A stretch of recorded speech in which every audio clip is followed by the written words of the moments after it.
Hello, you beautiful nerds. Welcome to the Drunk Banthas podcast, where we talk about sci-fi, fantasy, horror, and all the popular art that we love. Also, we do it drunk. Mostly drunk. Always encouraged, but never mandatory. We are live, as always, on Monday, 8 p.m.-ish Pacific time. I'm here, as always, but with my brother Bill. How you doing? I am doing well. How are you? I am doing so good. I'm so excited about tonight's show. I say that every show pretty much, but I'm always excited. What can I say? I'm always excited to talk about movies. It's annoying. Shows. I'm joking. I'm always excited. If I was always excited, like literally always excited, that would be annoying. It would be annoying. Yeah, that'd be a little bit too much. I would say, shut up. Shut up. Stop it. Shutting up. Get some help. Stop it. Get some help. But today I'm the appropriate amount of excited for today's show. Hold on. Well, we gotta say hello to everybody. Hello to everybody watching. If you're watching from the Drunk Banthas channel or Nerds at Night, bing. Or if you're watching from Twitter, yeah, on 9 Nerd Yards, we don't say that. Thank you for showing up. Thank you for hanging out with us. It's all about y'all, man. So yeah, Alex, what we got going on today? Well, we got a great show. That's for y'all. Yeah. Giving a round of applause for the audience. Today we are talking about True Detective Night Country. We are talking Mr. and Mrs. Smith, and as always, we're talking shit. But first, before we get into the nitty and the gritty, I guess I do want to remind you guys that February 10th is the second annual Drunkies live. Yeah, that's right. Our little award show that we put on every year, starting last year, where we talk about our favorite TV shows and movies of the sci-fi, horror, and fantasy genres. And best of all, they're voted on by you guys. You guys can just go into the community tab of our YouTube channel and vote on your favorite movies and TV shows of 2023. Let your voice be heard, and then watch the show on February 10th, where we'll announce all the winners in a fun, drunk way. With we'll have all the usual suspects, all of our YouTube friends will be joining in and out. So guys, check it out. It's gonna be fun. We're gonna have the live show then. It's only gonna be live that day, and then our members will be able to watch like the full version.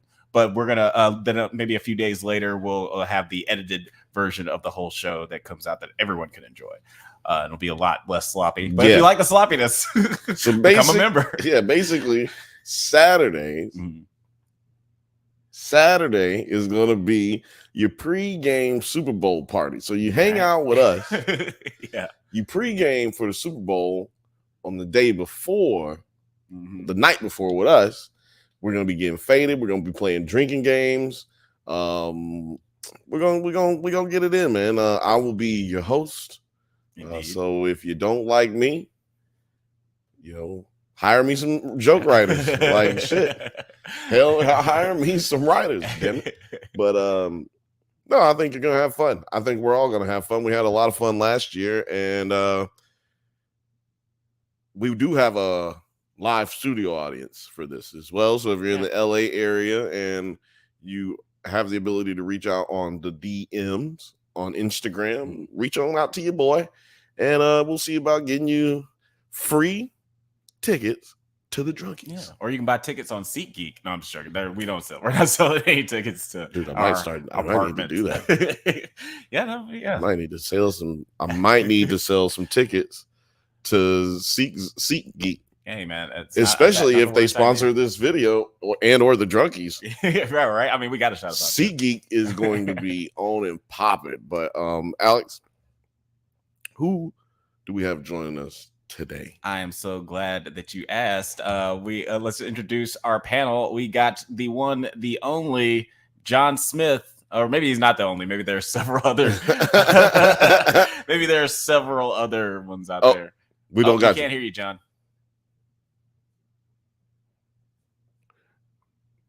I should change this so I don't get myself confused. But change just this background because, get that fly shit going. But yeah, we still can't hear you, John. One word. No. Can you hear me? Yes. Oh yeah. Okay. Now. Yeah. There we go. Oh, there you are. Sounds good, man. Is that a new mic? Sounds weird. No, it's the one I've been having for a while now. The one Blake Okay, I just be suggested drunk. before he decided to just stop fucking showing up forever or whatever. That was his last. That was his parting wisdom. He was like, "Get a new mic." Some mic, fucking people, mic. you know. I don't know if you know this, but we've been talking shit about you for quite a while, Blake, if you're watching. But it's only out of love. It's only out of We love. love you, Blake.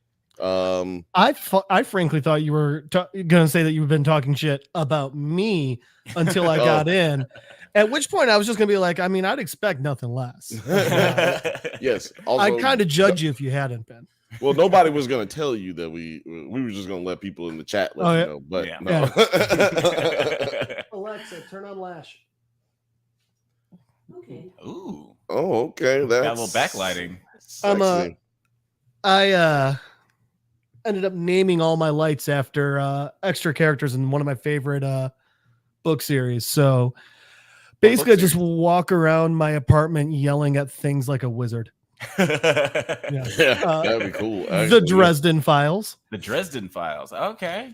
It's not like if Harry Potter grew up, had a lot more murder, sex, drugs, swearing, and murder, and was based in Chicago. I've heard of the Dresden Files. Did they have a show about that? Yeah, it was god awful. Okay. Oh, yeah. Okay. Not a good one-to-one with the book. Did you ever watch The Magicians? No, but I hear that's fucking amazing. And I hear I have to watch it. I don't know if I would give it fucking amazing. But I did like it. It's a guilty pleasure of mine. Okay. Guilty pleasure because every season has a musical episode.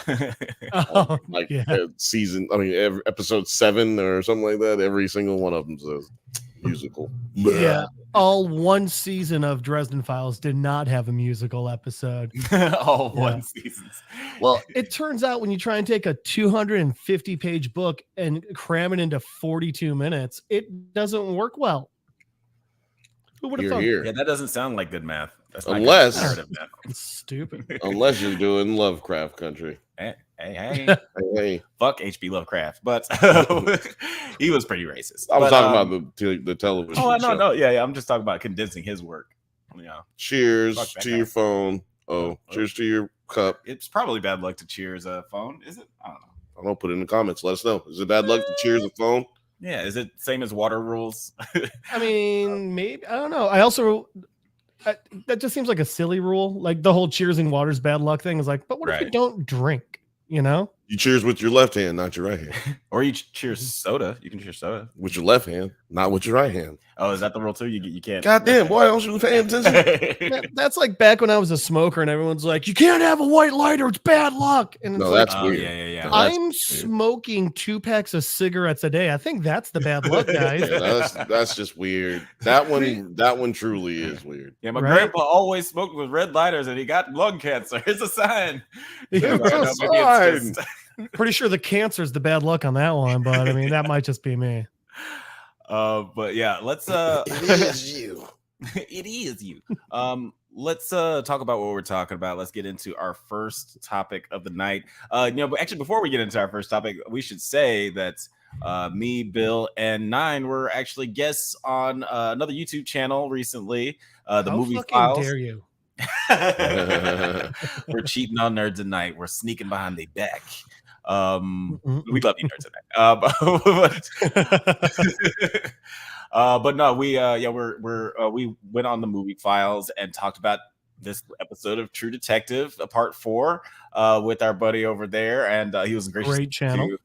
Great channel. He's got some great video analysis videos. That's not how you say that, but he's got like some really great videos and breakdowns on both of the shows we're talking about tonight. So you should definitely go and check him out. Which one are we talking about first? I thought it was a good transition for True Detective. So we talked about True Detective then. Let's talk about True Detective now. True Detective, good, because I got today. I'm gonna try to put a poll up when we start. I'm gonna be putting poll. I say make it a poll. Put a poll, and then we'll never do it. All right. Producer P is sleeping on the job. She'll never put the polls up. Man, Producer P is getting fired. We probably shouldn't have hired a producer that doesn't have opposable thumbs, but you live and you learn. If nothing else, you could just try cloning her a bunch like we did with our producer on Nerds at Night. Really?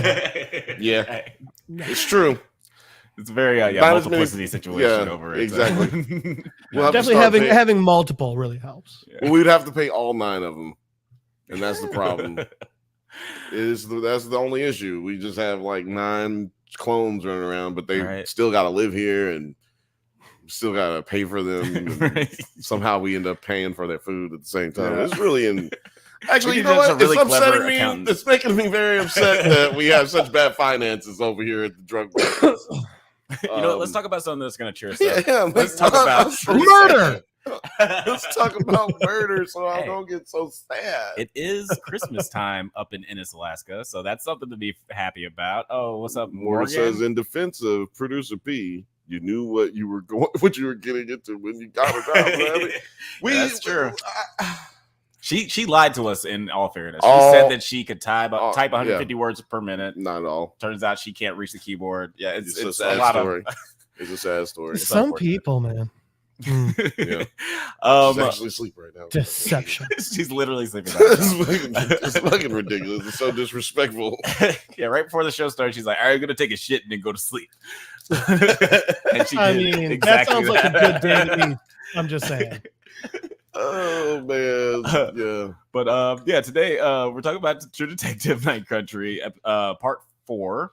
On Christmas Eve, Danvers is driving to meet with Peter when she finds a shirtless Julia nervously walking through the snow.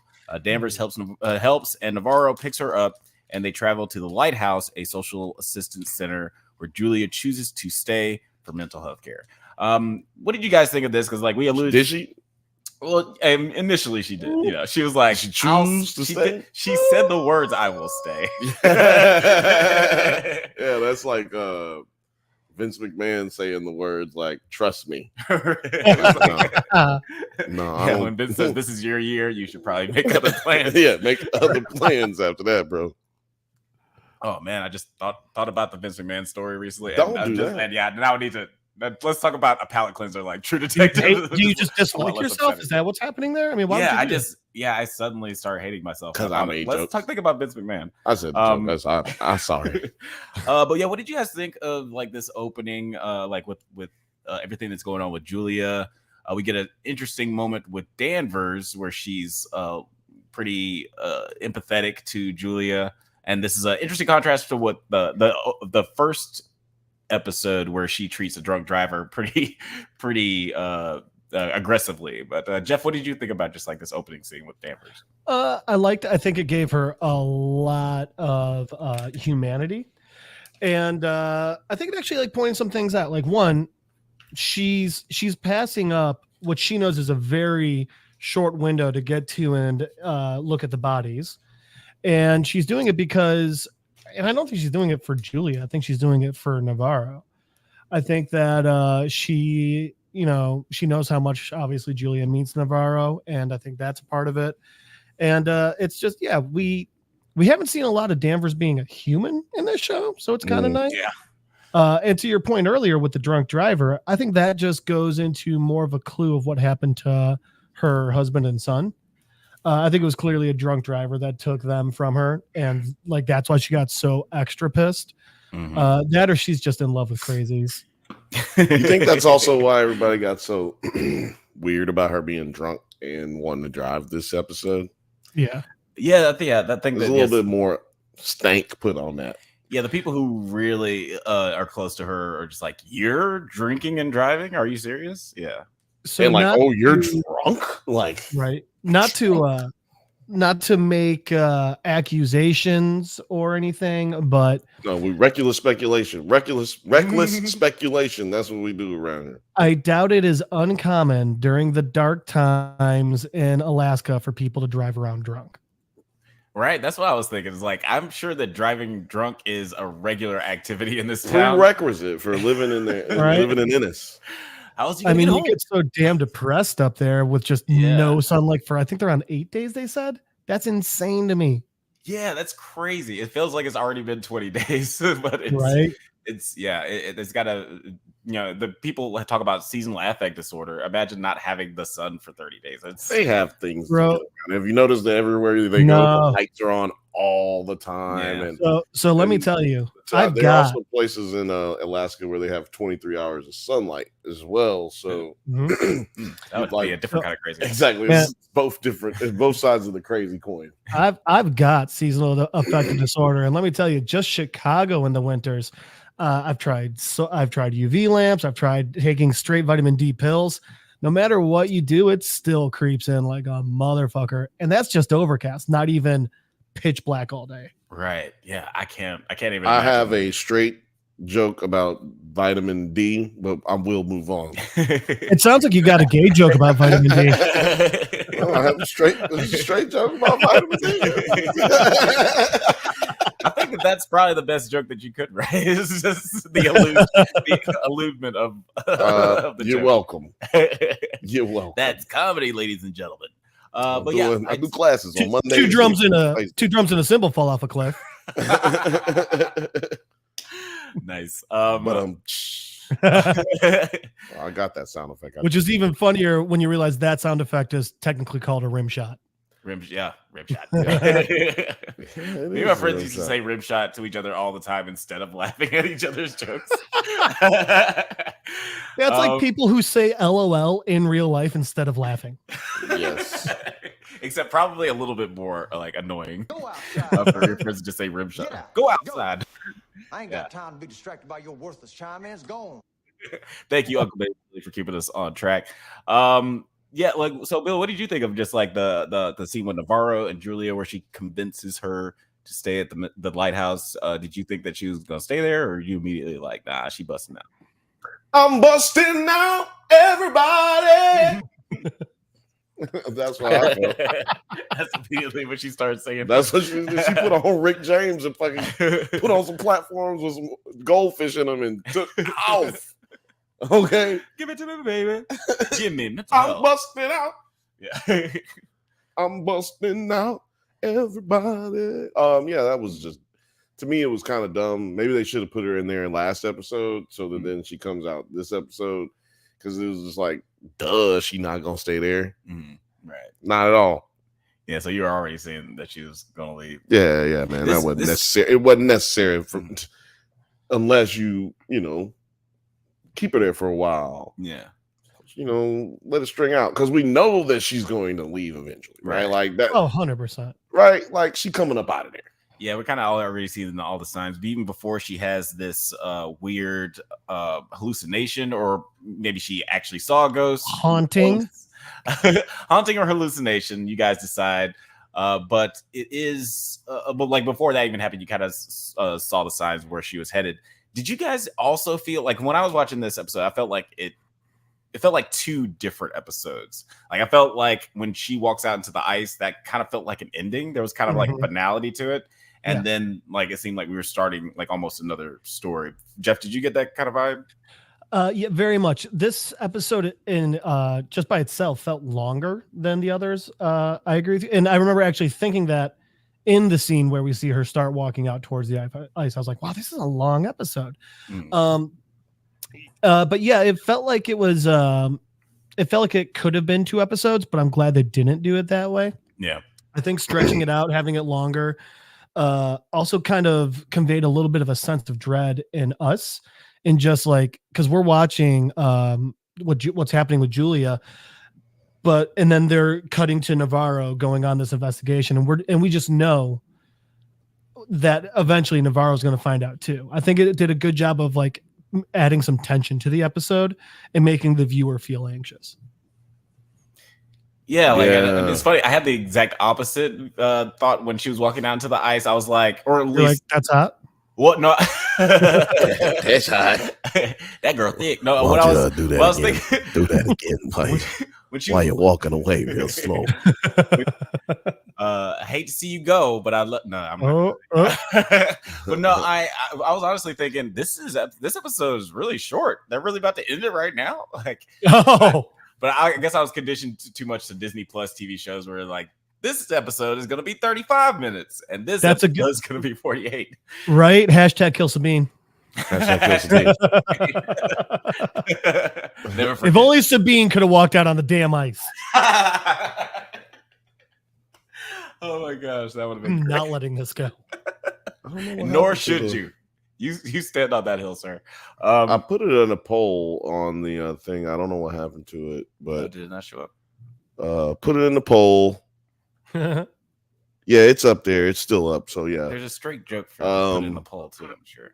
yeah. If you put it on, there's a poll going right now. Is it a haunting or is it a hallucination? Do This you is a hard believe one. that these things are? Which one? What's happening in this Alaska? Is it a haunting or is it a hallucination from the water, and or some other possible source of hallucination?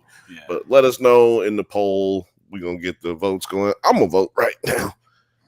Yes, I'm not gonna say what I'm voting no. Yeah, it's one of the things that the show's been able to pull off really well is just like balancing that We got some line people voting of already. just of the supernatural and the realism. Mhm. It doesn't have its foot all the way into the Silence of the Lambs area. It's also got some creepy shit in there, which I really appreciate. 100%. But Jeff, do you have a definitive answer? Do you know for sure it's hallucination? Do you think that they're actually trying to sneak some horror shit in here for real? So, okay, I want to think the way I am is I want it to be a haunting. I want it to be spiritual. I want it to be the whole, their native blood makes them closer to the earth and to the spirit realm and all this stuff.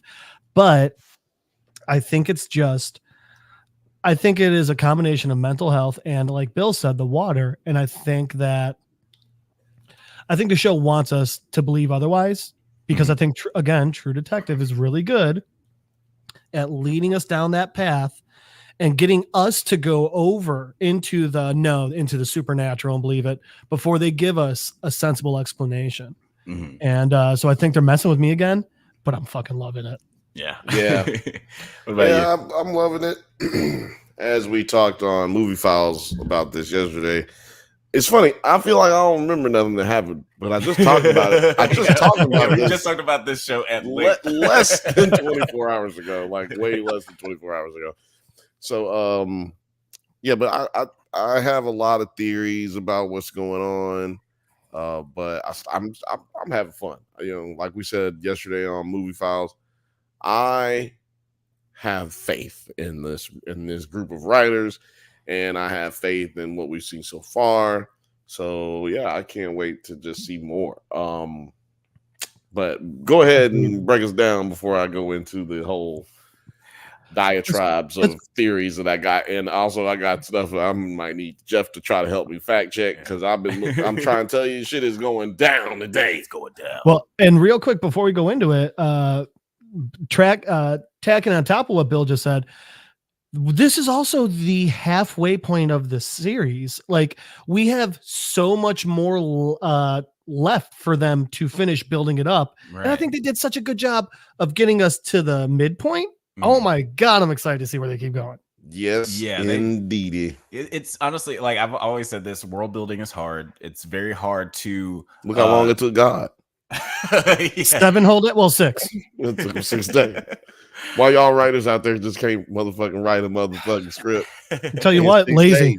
Yeah. Lazy. That's right. I mean, God did it. Ain't enough. Yeah, like you can't. Fuck, you're fucking lazy. That's what the problem is. Come over here and get this word. What's wrong with you? But yeah, it's super hard to just get people to buy in on a world, like just to fully invest on like all these different elements in the world that they've never seen before. So it's wait, what'd you say? Yeah, ask Joe Biden. Oh, hey yo, trying to get people to buy in. It's hard, man. You gotta do some shit. Check out the Drunk Banthas political podcast. It comes out every Sunday. Never. That's not what we're gonna do. Every Tuesday at 8:00. Their political podcast called "It's All on Fire." Yeah, the Bantha Bunch. Come on, join us Tuesdays. The 32nd of every month. Check us out. But That was good. You got me there. That was a good one. I didn't see that coming. What were we talking about? We're talking about we were about halfway through, and you were going to break down the second half of the episode. Right. Yeah, that's right. So we're talking about True Detective, Danvers and Navarro. They Roll go Tide. to question a local, Raymond. Well, we met Raymond earlier. Ray. Danvers fucked him apparently. Ray. And much to his wife's chagrin, Danvers gets Yeah, around. she did not look happy Ray. when they showed up, huh? No, not at all. All of the white women all the women in Ennis just hate. That just show you she needed a black Danvers. dude. She'd have stayed down with a black dude. Well, she was with a brown Yeah, dude. she was with. Yeah. So that's what that. See, he was the only one holding her down. Yeah, And then she was just like, I hate whitey. And she was just running through every white woman's white husband, just tearing their ass up, all up and down. It's an interesting way to deal with your hate for either like, I don't know, white guilt or whatever you want to call it. I don't know what her problem is, dog. She just hurt people, man. She a hoe. She a hoe. Hurt people. And she's a proximity. She's a problem of proximity. Like I think it was she got 14 dudes in the neighborhood to have sex with. She's like, I would have hit 14 anywhere else, like not before the end of the year. But well, shit, Doctor Who's the one who sent her to small podunk town. How about back where she was? I mean, only like a quarter of the town fucking hated her there. Yeah, right. Messing up my numbers, man. I'm curious. Yeah, I only had sex with a quarter of that town. Yeah. So fishing with dynamite's way scarier in a pond compared to a lake. That's right, man. But they go to Raymond to help, and he helps them decode the symbols seen in Anne's murder video, and he explains that one of the symbols belongs to a. Sorry, I was trying to pronounce. No, you don't this have name. to explain. Go ahead. It's a fucking whale. It's Just a whale bone. It's a whale bone. Spell it out. MONODON. That feels like too many O's. MONODONTIDAE bone. It's I feel like there should have been a. Oh, it's a whale. Yeah, it's a whale. It's pronounced whale. There should have been a try and pronounce that ball. There should have been a. There should have been a bouncing ball right here. As we were saying every word, just every letter popping up, and then bone, and just bone. As soon as I started spelling it out, I was like, "This is great content." Me spelling a fucking word. Good radio. Monodontide. Oh wow! I'm guessing it looks like a mono done today. Yeah, it's like a very. It's better. It's better. It's a fucking narwhal. It's a okay, yeah, that's right. It's a narwhal, basically. Oh, that makes me so happy. They're such dumb animals. So yeah, like our there's Dumb Animals podcast every Wednesday on Drunk Banthas Show. It's literally just me listing animals I think are dumb. Yeah. Somehow it lasts. This was dumb. Somehow it still manages to go an hour and a half. I don't know how. Anyway, so he's looking at the bone. But yeah, he's looking at the bone, the narwhal bone. He also reveals that there is an ice cave near Brooks Range that could fit the description, and that Heiss carved the cave maps. Now Heiss is Otis Heiss, man. Otis. Now, Otis why are you Heiss. being disrespectful to Otis? Well, you don't want nobody to know what his name Otis. You want everybody to know he's German because you said Heiss, so you want everybody to be Heiss. Yeah, just man, those Germans got some dumb last fucking names. Rimshot. Peter finds a possible. Peter finds a possible. I can't find the rim shot sound, but I'll find it later. Pryor finds a possible connection to Salal through Otis Heiss, a man with similar wounds who disappeared a few months ago. He had like the burned eyes, and that was not it, but it's also great. He did though. He had those eyes where he looked like glazed over, like "Open your mind." And Navarro then visits Rose to talk about her life with Travis, since it's Christmas. Dead Travis. Dead Travis. You got to be very specific. While Danvers is forced to release after she graffitied. This is very sad yeah, it's show. Very sad. Yeah. Everything about this show, just listening to you say it, that's why I turn on the sad music. Like listening to you describe this description of the episode is just like so very sad. Yeah, this is like the worst Christmas ever. Honestly. Yeah, I don't know. Could be worse. Well, yeah, Nakatomi Plaza. It was pretty bad for Nagatomi, The Takagi. Germans. Yeah. the Germans. Oh yeah, the Germans. Yeah, it was bad for Yeah, them. man. But specifically, for Nick Takagi. Let's it was all bad. say Never a catch a word. break. Let's all have a moment of silence for Germans in action movies. and Shout outs to horror Otis movies. Heiss. But what did you guys think of Okay. like just all this craziness with like the underground cave and Otis? Do you think that there's something like what do you I don't know. I guess I'm curious what you think they're going to discover in this ice cave beyond the secrets that Otis has. Do you think there's like something a monster down there? Or? Oh, first of all, no. Ain't no goddamn monster. Ain't no kajus in this. Man. Oh yeah, that's right. That was This is a Monarch. different. Yeah, this is a different TV show. Okay, no mas kajus. no kaijus. Yeah, I'm in that same camp. Oh, Yeah. shit, I think I just made my face bleed. Oh no. Yeah, I think I did. Uh-oh. But it's okay. I'll fight through it. Did the It's not a fear good- take you? I scratched myself on accident. It's happened We'll 2 actually talk times about today. that later. Yeah, that's the fear bleeding. But yeah, What do was you the think? question? Well, do you think that like something supernatural is going on in the caves? Because like with it seems like there's like I thought it was dinosaur bones before the dude said it was whale bones, Mhm. but it still feels like there's something creeping beneath the ice that we haven't discovered yet. That's a book I'm writing right now. Something been creeping beneath the ice that we haven't discovered yet. The iced tea story. I don't know if there's something beneath. Forward by Vanilla Ice. I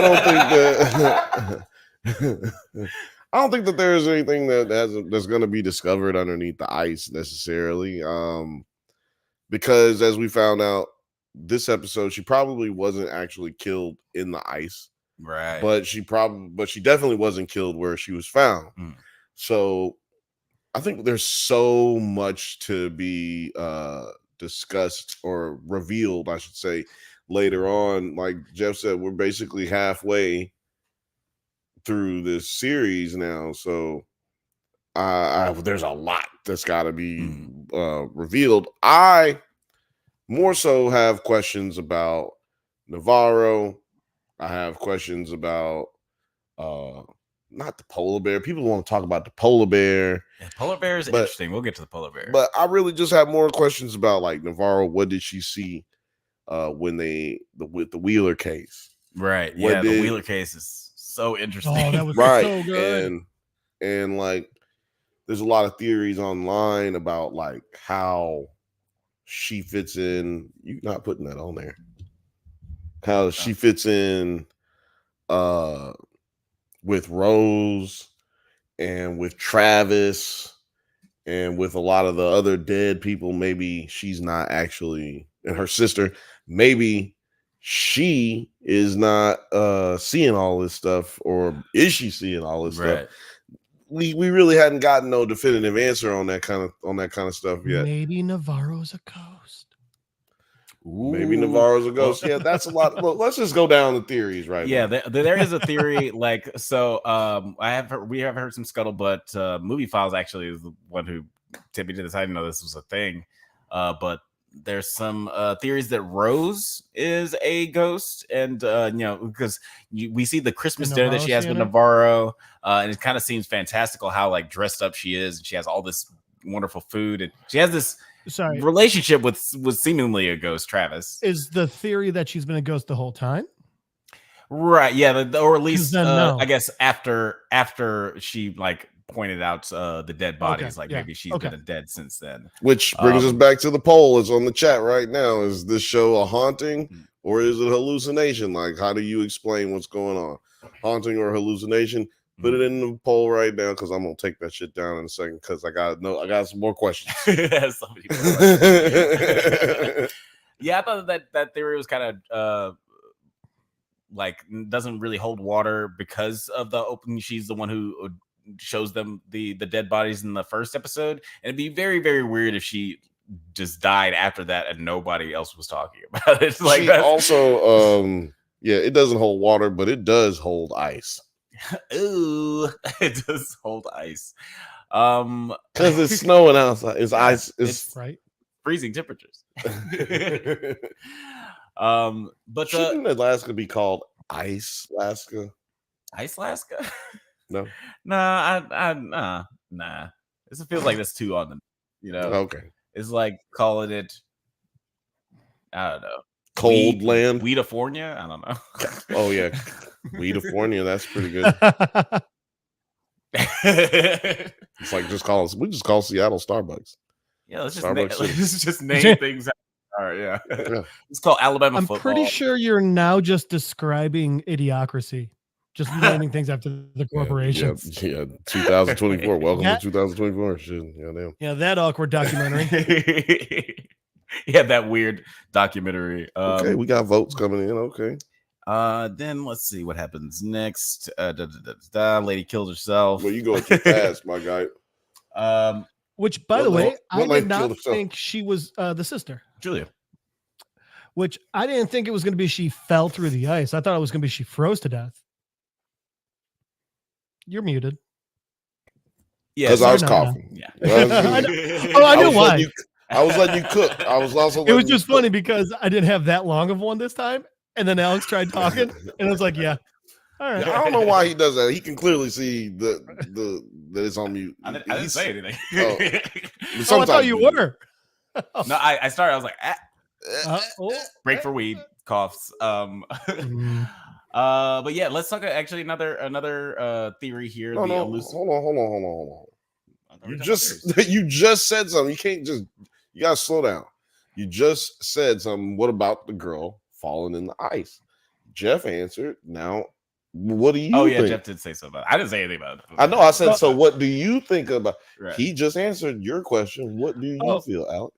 I was just saying it was a shock to me how they did it. I thought it was going to be they found her frozen body, not Coast Guard calls her up with hey, right? She went for a swim. That was a little. Well, I wouldn't go say insensitive, but because we didn't get to hear how he told her all the way, but it was not unexpected to me or not surprising. Because they've shown in the trailer, like not the trailer, but the intro, the theme song and all that shit. Yeah. Oh yeah. Somebody's like flailing around in the water. There's like a couple people who have fallen in the water. We're gonna get some more of that. But right now we got to introduce to the show. Somebody suck me.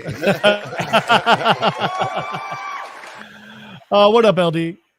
What up, thanks for joining the chat, bro. I thought you were gonna join us. It's like, I already talked about True Detective last night. I'm not trying to do this tonight. Yeah, we did go ham last night. Did you tell everybody about that? We're on Movie Files last night. Yes. Go check it out right now. I mean, not right now, but like I was gonna say maybe wait a little bit. Maybe you check it out. Yeah. After you get done with this, because you need that double dose. And we reckless and wild on this show. It was very organized, very yeah. You try to wipe your feet at the door when you come into somebody else's house. You try not to bring your sloppy drunk shit up. Yeah. But we did eat those finger foods. Pleasant house guest though. Yeah. We ate all the finger foods while we was there. And we did not feel sorry about asking for seconds, and we drank all the Kool-Aid, but they said we could, so that was okay. Yeah, they was like, have some. I was like, okay, cool. Shout out that means we can go in. Shout out to Movie Files. They serve good over there. Yeah, great host. Sorry about your couch. Sorry for screaming "fuck your couch, nigga" so many times. That was very inappropriate. I do plan on buying you a new couch. What I did was disrespectful. If your couch was a person, they could have me arrested for sexual deviances. Jesus. That one went down the road. Where we at? Where we at here? We're actually halfway through the episode. Well, we're halfway through the episode. The question is what the question moved into was how shocking was it to you? Was it Leah's death? Leah, the sister? Yeah, Leah. Mm-hmm. No, wait, no. Leah's Danvers' daughter. Julia. Yeah, Julia. Juju. How shocking was that for you? You know what I'm saying? Her death. I said Juju. Julia? Juju? Yeah, Juju Smith-Schuster. Yeah, Yeah. that's it. Yeah, everybody know that. Everybody know that. No one clip that. All I gotta say is, I think they did move like a little bit fast and loose on that one, right? Because she just was kind of triggered out of nowhere. I feel like I wasn't really understanding where this was all coming from, and she kind of thick though, right? Prerequisite. What's the matter? I say you should. I didn't hear that part when you guys were talking about her. I was about to say, did you watch earlier in the show? Did we talk about Yeeks? We talked about Yeeks briefly. Or like, when we were talking about like her death earlier. But yeah, it did kind of. Oh yeah, y'all said that. Yeah, y'all were crazy. But it did kind of ramp up to that. I don't know. Maybe that did contribute to like why I thought that this felt like 2 short episodes. Life is like we kind of been, like I said, we getting all the signs that she is mentally unwell and she's probably going to end up taking her life. But it kind of felt like we got to that really quickly in the first. It just ran up on you. Yeah, ran up on you. But life be like that too. You know, shit just happens. Life run up on you sometimes. Yeah, jump up and bite you in the butt. Also, remember, we're not sure what the first hallucination of the episode was for.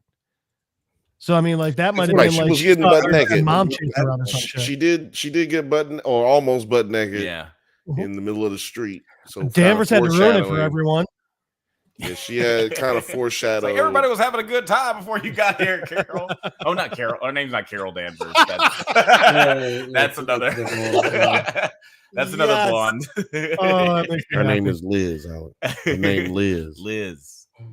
Also another talented tank top actress. Yeah, like that's tank top actresses. But, Jody and Carol. One day we go do.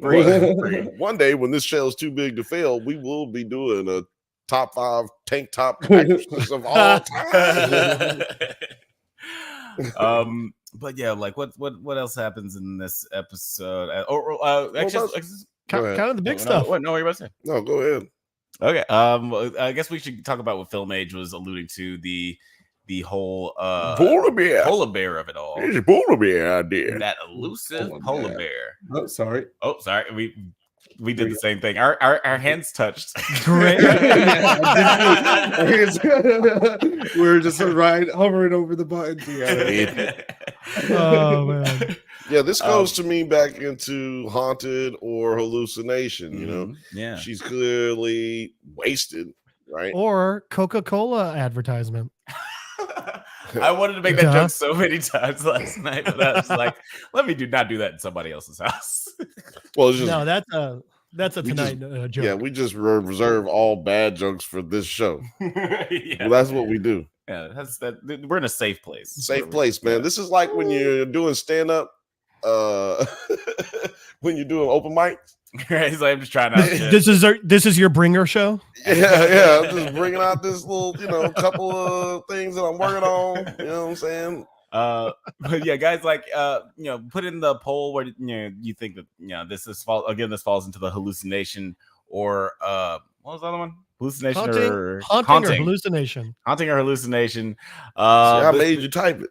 It's all about the alliteration. I made you type it so you will remember. Time makes fools of us all, as Philip J. Fry once said. Time is on our side.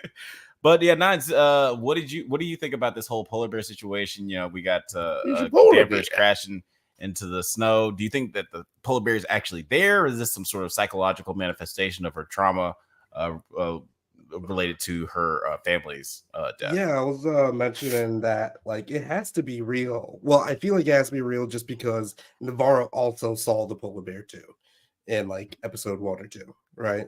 So if they're both seeing the same thing, then it's got to be real. It's just kind of crazy that no one else in town has seen this big ass motherfucking polar bear, because that thing is as big as the goddamn. Well,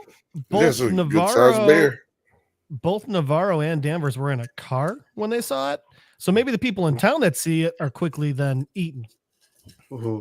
Yeah. If you see it, you're probably fucked. Yeah. Also, we wouldn't really know if anyone else has seen it, because we don't follow anyone else really. but Mhm. no one else would be bringing it up either, because as we heard from the like vending machine guy, like that you just see weird shit in Ennis. Everybody see crazy stuff in Ennis. Yeah. It's like there's always been something wrong with the water in Ennis. Like y'all ain't never thought that this is something a little off. Do y'all not have the internet? Other people aren't experiencing this phenomenon that y'all are experiencing.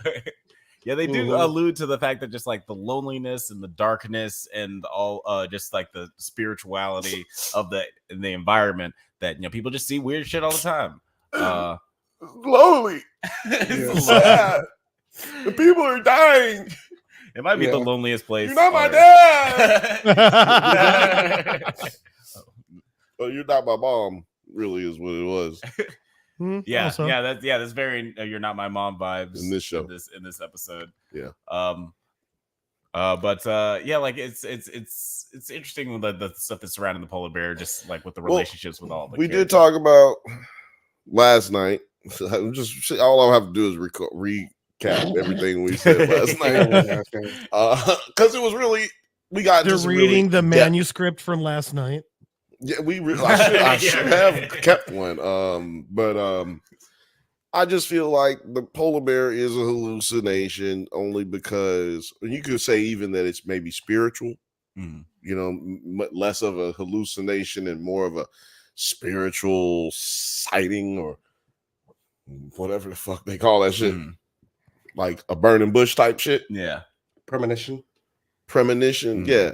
So, because we do have a member of the afterlife, her son, what's his name? Howie? I don't remember what it was. It was Holden or something? Holden. That's Mistake? it. Holden. Yeah. I've been holding this polar bear ever since I died. God damn it. Ooh, nice. I try. But yeah, we've seen Holden. Damn, we've seen Holden with Holden with the polar bear. Yeah. I was not gonna do that. That was not on purpose. No.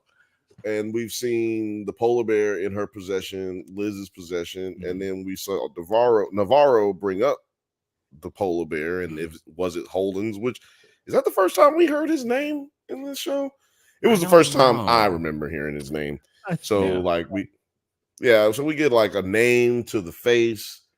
And she throws the polar bear out into the snow. Yeah, that was surprising. Which to me was that a little foreshadowing? Is it reaching? I already partially dislocated my shoulder, so I can't really reach too far. But is it a reach for me that foreshadowed her having her little accident later when she threw the polar bear out into the pile of snow, which is exactly what ends up happening to her later when she sees the polar bear. She hits the big pile of snow. I will say that happens after she. So does it happen after? So she throws it after. Oh, okay. Oh, I thought it happened before. But I was gonna say, like, it's Alaska in Christmas time. There's nowhere she's throwing it that's not snow. So I mean, after I meant the pile. But yeah, after Danvers was done Holden's polar bear, I don't think it was going to go anywhere but snow. The snow bank. I do have one question that we didn't talk about on film movie files. Because see, this is where we keep the stuff for y'all. You know what I'm saying? Keep good, amazing content for y'all. Yo, is Elf the only thing on TV? Right? Everybody's watching Elf. Everybody watching Elf. I have a feeling this town only has like 8 channels. So it's like either Ferris Bueller or Elf.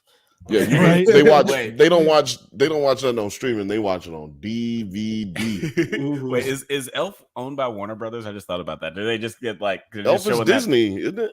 Is it Disney? Well, it's Disney now. It's on the Disney Channel now. I mean, Disney Plus. Yeah, I gotta look that up to see if we're just using Elf because we own it. It's not gonna cost us anybody. That would be amazing. I felt like I had to download Elf for some reason, or if it was on Hulu. Maybe I'm wrong. I feel like it was weirdly hard to find for a while. New Line Warner Cinema Brothers? that doesn't exist anymore. That's Disney. Warner Brothers is bringing fresh energy to its popular Elf movie just in time for its 20th anniversary. Well, what does it say New Line for right there? That's got to be wrong. New Line probably produced it first, but since they don't exist anymore, they probably sold the movie to Warner Brothers. Warner Brothers. Yeah. Fucking losers. Fucking losers. I thought Disney bought New Line Cinema. I think it was like a Marvel situation where they just sold this shit to a bunch of people. I think they bought. We're gonna have to look that up. That's a different podcast. Yeah. I miss New Line. We could have a whole podcast about New Line Cinema. New Line Cinema was the shit. And basically, they're all of the Doesn't Hold Up episodes. Yeah, right. We've seen New Line Cinemas at the beginning of so many Doesn't Hold Up. Very questionable. By the way, we do a show called Doesn't Hold Up on the Drunk Banthas channel. Right now, today, the Harlem Nights came out today. It's doing really well. Go over there and check it out. It's doing really well. First time we've got one up to that high that quickly. Yeah. So go over there and check it out. Thank you for everybody who checked it out. God bless you. We appreciate you. Yeah, we absolutely appreciate you. Go there to understand the vast majority of our inside jokes. Right, yeah, actually, get caught up. A lot of them are originated there. You want to learn our language? Go to Doesn't Hold Up and watch all of the it's episodes. Such a weird time thing too, because we'll record the episodes months ago and then we'll we'll bring up the inside jokes in podcast episodes in the present time. Yeah. It's you'll get that in 6 months. Yeah, we're time travelers, you goofy bitches. What the people in True Detective? Oh god, damn. But speaking of goofy bitches, I was curious about how you guys felt about I was curious about how you guys felt about the polar bear scene where she throws the stuffed polar bear in the snow. Where she stops Holden's polar bear? Yeah, she stops holding that Holden's polar bear. There Jesus Christ. I really like the scene between Navarro and Danvers, where obviously Navarro is very emotionally vulnerable because her sister just died, and she's trying to have some sort of connection with this person that she doesn't even really like that much. And we get a little bit of a peek into what happened during the Wheeler case. Jeff, I'm curious how you felt about the reveal that Navarro maybe saw something, and the fact that she also lied about seeing something. What do you think's going on there? So I thought it was an interesting take. I think we're supposed to see it. I think they want us, at least at this stage, as the viewer, to be she does have these, I'm not going to say mystical, but more spiritual powers. Mm-hmm.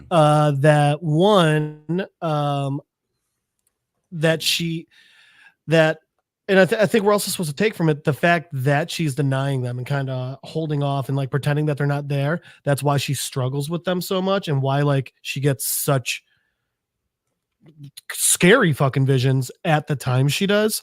But I think it's in reality just the mental health issue that seems to just be in her entire family.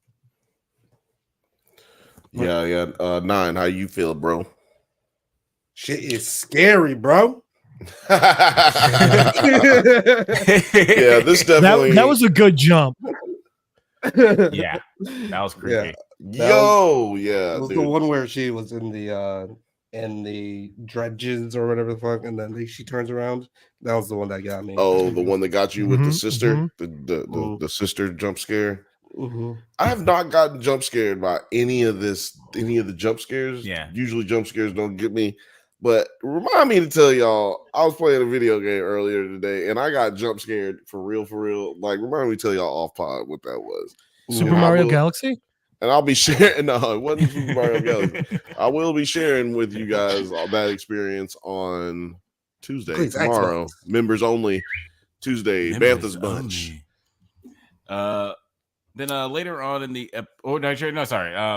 I guess did everybody talk about their feelings about this?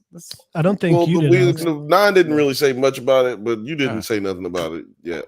Okay. Well, I'll let Nine go first. Well, what? Re-ask the question. I was so remember you left off at shit was scary. Yeah. Expand. I don't know.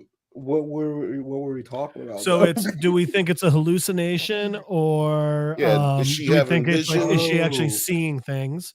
And what do you think about the Right. fact that she lied about it? Yeah, I think it's really weird that she lied about it just because at this point, why would you? Because you're already talking about like how I got a curse, or my mom had a curse, and now my sister had a curse, and now it's calling for me. So why then lie about this other thing? Mhm. Right? Right. Because it's like very much in line with whatever you've already been talking about. So there must have been, we haven't got the full reveal, so there must have been something even crazier than we were thinking. I was thinking that like Navarro just like, got mad and killed this dude Right. in the past, but it may be something even crazier happened. I mean, I think she saw that girl's spirit, at least in her mind. She saw this girl's spirit, and then she said to herself, "Holy shit, what's going on?" And old dude, whilst I hear a lot of This is a YouTubers be classic saying show. This is a classic YouTubers show. be saying that these days. I'd be like, "Boy, stop! Better quit chat GBT and your goddamn shit." Whilst she was in a gaze, whilst she was engaged in a gaze, he tried to attack her, Okay. and then Liz had to block, blooka, blooka, block, block. Okay. Okay. That would be interesting. But 'cause- then she got a lot. Navarro is like having like a crazy episode, having a moment where she's like mentally unstable. And Right. so she's not trying to get her lose her job, so she has to lie about what happened.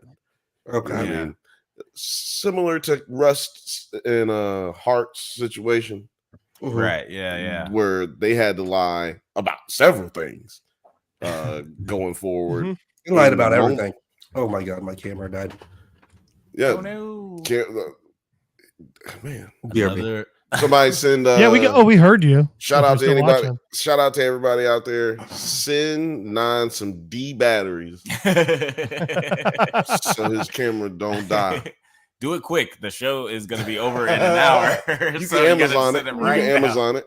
You can Amazon it. We'll be talking about Mr. and He Mrs. Smith lives- later, so I'm sure Uncle Jeff will handle business and help Nine out. It ain't Nine no problem. lives in Chicago. Everywhere's still open. Exactly. Look, they're gonna send it in a minute. Man. They're gonna send it in a minute. Don't worry. Send it in a minute. I do really like this scene. And it's like still the ambiguity of it all. And it's funny because most shows would probably irritate me if they were just still raising questions rather than answering them at this point of the show. But they've done a really good job of keeping it intriguing rather than just like frustrating, like a frustrating mystery box. Like I'm just and excited to see how they're going to reveal everything. But right now they're just giving it to us some little breadcrumbs, which I really appreciate. It's not and like to your I point, appreciate it too. I'm like- on a diet and I'll need like a big serving. Heavy. Right. I'm cutting it down on my carbs, so breadcrumbs is Switch to sourdough. It's got good probiotics. Yeah, that's what I've been doing for my gut health and kefir. Water kefir is fantastic for you. I've been doing goat yogurt kefir. Goat yogurt kefir. Ooh, you can do water kefir and you can add fruit to it to make natural soda pop. Now, y'all join us for our hippies food eating corner on the Drunk Banthas channel. That's every Friday, 7:30 to 9:30. Yes, Eastern. it's our probiotic Eastern. podcast called Trust Your Gut every Oh, Saturday. well every done. Bantha- Well done. Yeah, trust your gut. Every Bantha has to use the force when it comes to probiotics and gut health. You know what I'm saying? Always stay safe. There he And is. eat Always well. trust Thanks your for those gut. good batteries, Chicago. He people. was able to get those batteries. You guys Yeah. are looking out for me. Yeah, He's back, guys, baby. wow, He's man. back. You guys got those batteries to 9 very quickly. Thanks, guys, for helping Thank us out. you, Only guys. half We charge though, appreciate you. so I mean, whatever. Best fans in the biz. Using beggars, you know what I mean? So whatever. Right. But moving right along, I guess toward the end of the episode. The end of this episode, Navarro confronts the office staff at the psychological hospital, the lighthouse, for not checking in on Julia. And then she stops by the road to fight a man who abused a woman in the first episode, if you guys remember that. Although she is brutally beaten by his gang. They called it a gang. It was just some guys hanging out. I don't know. I think that's called friends. I would call it was more of a gaggle. Yeah, a gaggle. It was a gaggle of guys. It was a gaggle more so than a gang. Yeah. I would call it a gaggle. I don't feel like they were smart enough to be a gang. Those redneck idiots. No. And what do they do? What do they do as gang affiliation? Like, do they? Well, evidently they beat women. Yeah. Yeah. One. Alex, that's the second one. Oh, the He-Man Woman Haters Club. Yeah, Alex was too busy to shoot that day, so he couldn't be a part of that. I was asked many times. I was like, "This is a bit. Please stop sending me emails." Do you think this was the most frustrating scene for the actress? Because she had to not actually kick their asses. Right. Yeah, I was. You know what? I want to talk about that. How do y'all feel about them not really leaning into her, actual background as a, I feel like boxer? I think this made sense. Well, no, like, I'm just saying, like, because when you have a person with her talents. Mm-hmm. Usually they go into fight scenes, and you know what I'm saying. She's only punched a dude so far that we've seen, and then she gets into this fight with these guys, like Gina Carano, rest in peace. Like they hired her obviously, and like Haywire for her physical prowess. Like we want to see her do some big fights. But I don't think like an action movie fist fight is really the True Detective style. Also, I will say during that scene when she stopped and fought them unprovoked, my thought was, all right, yeah, pretty much every season someone gets kicked off the force, and I guess this is how she is. Right. Well, that's a good point. I thought it was interesting them not going down that road. I like that they didn't go down that road. She's a police officer. She's not a boxer. Right. Yeah. You know what I mean? She's not an ex-boxer. And she was outnumbered like 4-1 or something. Yeah. She's just a tough cookie, right? Right, exactly. And I like that they not air those honkies out. I thought like fade up and then fade back down really quick, and it'll just be like her like No, I like that, and I didn't share. It didn't make sense for me to share this yesterday on Movie Files. Go check out Movie Files. Go like, subscribe. But I felt like she did it on purpose. She knew she was gonna lose that fight. She got into that fight, so I want to feel something. Yeah, we've seen these kind of scenes in movies all the time where somebody picks a fight just so they can get their ass kicked. I just wanted to feel something. Yeah. I just wanted to know that I am human because I feel like scum right now. I thought, first of all, I think that this scene with Kavik is like her best acting in this in the show. Like people, like I don't know, people underrate these kind of moments in acting where you act super scared or like you're like super in pain, and she sold that so well. Like I really, you know why though? I really enjoyed it. As a boxer, I'm sure she's been super in pain, right? Yeah, and like super beat the fuck up. Yeah, she real, tapped though. into something. Yeah, she's just like, remember that time when I won that fight, but I had my jaw broke, so I went in the back and I just cried for like 35 minutes. Yeah, she tapped into that for that like pink finger like dislocation scene. It's boxer fracture too. I like that. I feel like that was a nod to her. Awesome. Yeah, I think that they did that to give a nod to her being a boxer, right? Because it's a boxer's fracture that she had, a fifth metacarpal fracture. I have also had that same fracture. Sounds painful. It would be I have not had disappointing if they fracture. didn't have a scene like this, and Right. it would be a missed opportunity. Yeah. John, I'm sure you've had this fracture since you're a lover and a fighter and the funniest guy I've met. I mean, yes. Check out However, shots fired. however, after the fracture, obviously my lover came and helped fix it. So I mean, for me, it wasn't near as. Well, I guess it's actually pretty similar to hers. Then he is her lover. Oh, He's the best. Me and Navarro, a lot more common than I thought. Yeah. You guys should go steady. I did like the scene, but I do feel like we're probably gonna get a scene like the first season of True Detective where we get like the really long shot of Matthew McConaughey going all badass. I don't think we're getting that. I think we'll get like a similar fight scene with her in this show, but maybe that's just me like wishful thinking. Yeah, but I think that might be coming around the corner. I think we'll get something like that.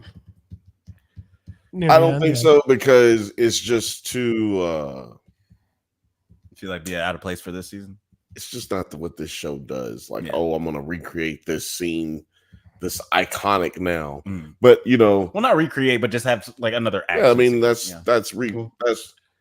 you're recreating as best you can by doing one long action scene. I mean, there's different ways to recreate things, but yes, that is a recreation of that scene that fits this story. I just don't see them going out of their way to do that. In the reason being, they're into good storytelling, not trying to appease fans for like this show. That's not what this season 2 would not be as garbage as it is had they been focusing on trying to appease us. Right. You know what I mean? Yeah, that's a good point. Yeah, like they're not. This is not where they're trying to fan service. My tiny victories. But yeah, how does well, I just want to talk about how the Inuit goddess, what's her name? Sedna. Yeah, Sedna. We talked about this yesterday. Sedna is like a deity in the Inuit religion or whatever you would call culture. And there's a story about her where I explained this terribly yesterday, but I looked it back up just to make sure I knew what I was talking about. And I was right. There's a story about her father wanting her to marry some dude. And she was like, no. She was like, no, I ain't marrying the dude that you want me to marry. So then because she disobeyed him, he cut her fingers off, and her fingers made the creatures in the water, the seals so he tried to get her to marry somebody else, and she was like, no, he cut them other fingers off too. Yeah, and they made other sea creatures that were in the ocean, and then he tried to marry her off again. She was like, I'm gonna marry her old nubby. She said, I'm gonna marry this. She said, I'm gonna marry this wolf. So she married a wolf. Oh shit! Right. Her partner, her best friend, and then the wolf ate her toes. Right, but see, look, check it out. Story of Twilight. It's like she married the wolf, and like the way it's like basically it's a wolf, but it's like I guess she said is like her partner, like best friend and dog or something like that or whatever. Okay. But companion and but look, that's what her dude that Navarro's fucking is. He is like the wolf. Yeah, and I think his last name. I think his name means wolf too. Okay. Kavik? No. And he does obviously have this like very connection, this huge connection with all of his wolves that he has. His puppy dogs. Yeah, and he is her partner, right? Like she's chosen to be with her. I don't know if that means Navarro is connected or listening or hearing Sedna or channeling Sedna in some kind of way. But that's a great little photo though of like what I'm trying to kind of describe. Damn, little frothy. Sounds like the origin story of genital mutilation. Oh, Jesus Christ. Well, yeah, that's Actually, I mean, different cuts. I don't think that's the those aren't genitals. People take if you're gonna start with if you're gonna try to cut genitals out, then that's a bad place to start. Is with the hands. Kavik means Wolverine, by the way. Well, that's no. What's his last name mean then? Wolverine. That's his name's Eddie Kavik. Oh, okay, gotcha. Yeah, Wolverine. Yeah. Kavik. That's cool. Right. But yeah, I was already about to say something, Jeff. No, I was just gonna say. I mean, there are things like this in multiple different mythologies and religions. I mean, in Greek mythology, when Zeus beat his father Kronos, he cut off his nuts. They fell into the ocean, and that's where Aphrodite came from. Oh shit. Aphrodite is his dad's balls, and Athena is a migraine he had. I mean, that's how all kids are, ain't it? Hey. Rim shot. God damn it. Yeah, I honestly I really like the idea that there might be something to that whole Sedna mythology coming through in this show. I think Sedna is hold on, man. This is the part before this is the last part of this. So let's just get it in. Oh shit. Yeah. We gotta get the theories in. I cannot hear Bill over you. I think that Sedna there it is. Better. It's the one that everybody's hearing. They woke her up. And she mad because y'all out here digging in my earth. And you out here poisoning my waters. You know what I'm saying? And I ain't lose these fingers to my father to have y'all out here fucking it up, cuz. And I just think that that's what's really going down. You know what I'm saying? Sedna's out here for life. Sedna for life. Sedna for life. She gonna come out here like Captain Planet and fuck all y'all. Yeah, she's a hero. Gonna take pollution down to 0. All problems they're having. So if this turns into Captain Planet, a crossover at the end, this would make my entire life. Yeah, global warming and all that shit. It's on point. They're not dying from fear. They're dying from Captain Pollution. I asked Meta or whatever Instagram photo AI to make a photo of a true detective. For some reason, it says it wouldn't give me a photo of the goddess Sedna, but this is the true because they're racist. Right. This is the true Riz Ahmed with a backpack. Is that the true detective? That looks like either an extra from Detective Pikachu, or there's at one point a Muslim boy becomes Dr. Fate. That's what my son's gonna look like in about 5 years. Right? Yeah, that's what that was just like Jonah in his 30s. Well, he better become a detective. That shit is fucking hilarious. But Nine, you got any theories about what's gonna happen in the rest of the season? How we closing out since we're halfway? Oh wait, through? Before we talk about the ending theories, let's talk about what happens at the end of this episode. Yeah, we didn't talk about the big part. The big part. I wasn't gonna end it. I was just asking the theories. No. Yeah, before we get into the theories for what happens next, let's talk about this last little bit. Jumping around. Go ahead. Isaiah Sunku, yo, what's up? That is one of the true nerds. He is a top tier nerd on the Discord, where we have 300 people on there. So thanks for joining us. Welcome to the chat. Welcome on Twitter, nerds. We've been waiting for you. Hello, all you beautiful nerds. But yeah, Alex, what was you about to say? We're about to talk about that later too. But yeah, the morning after Navarro has her little get together with Kavik, the following morning she visits Danvers to tell her about Julia's death. She believes that it's be a curse. Then they leave with Peter. Leave when Peter reports that a man wearing Anne's parka was found near the dredging machine. Did you write that? No. So many plosives. It was so many P's. I was like, ain't no way you wrote that. Yeah, I have a weird. I always know when you didn't write it. It's like I always know.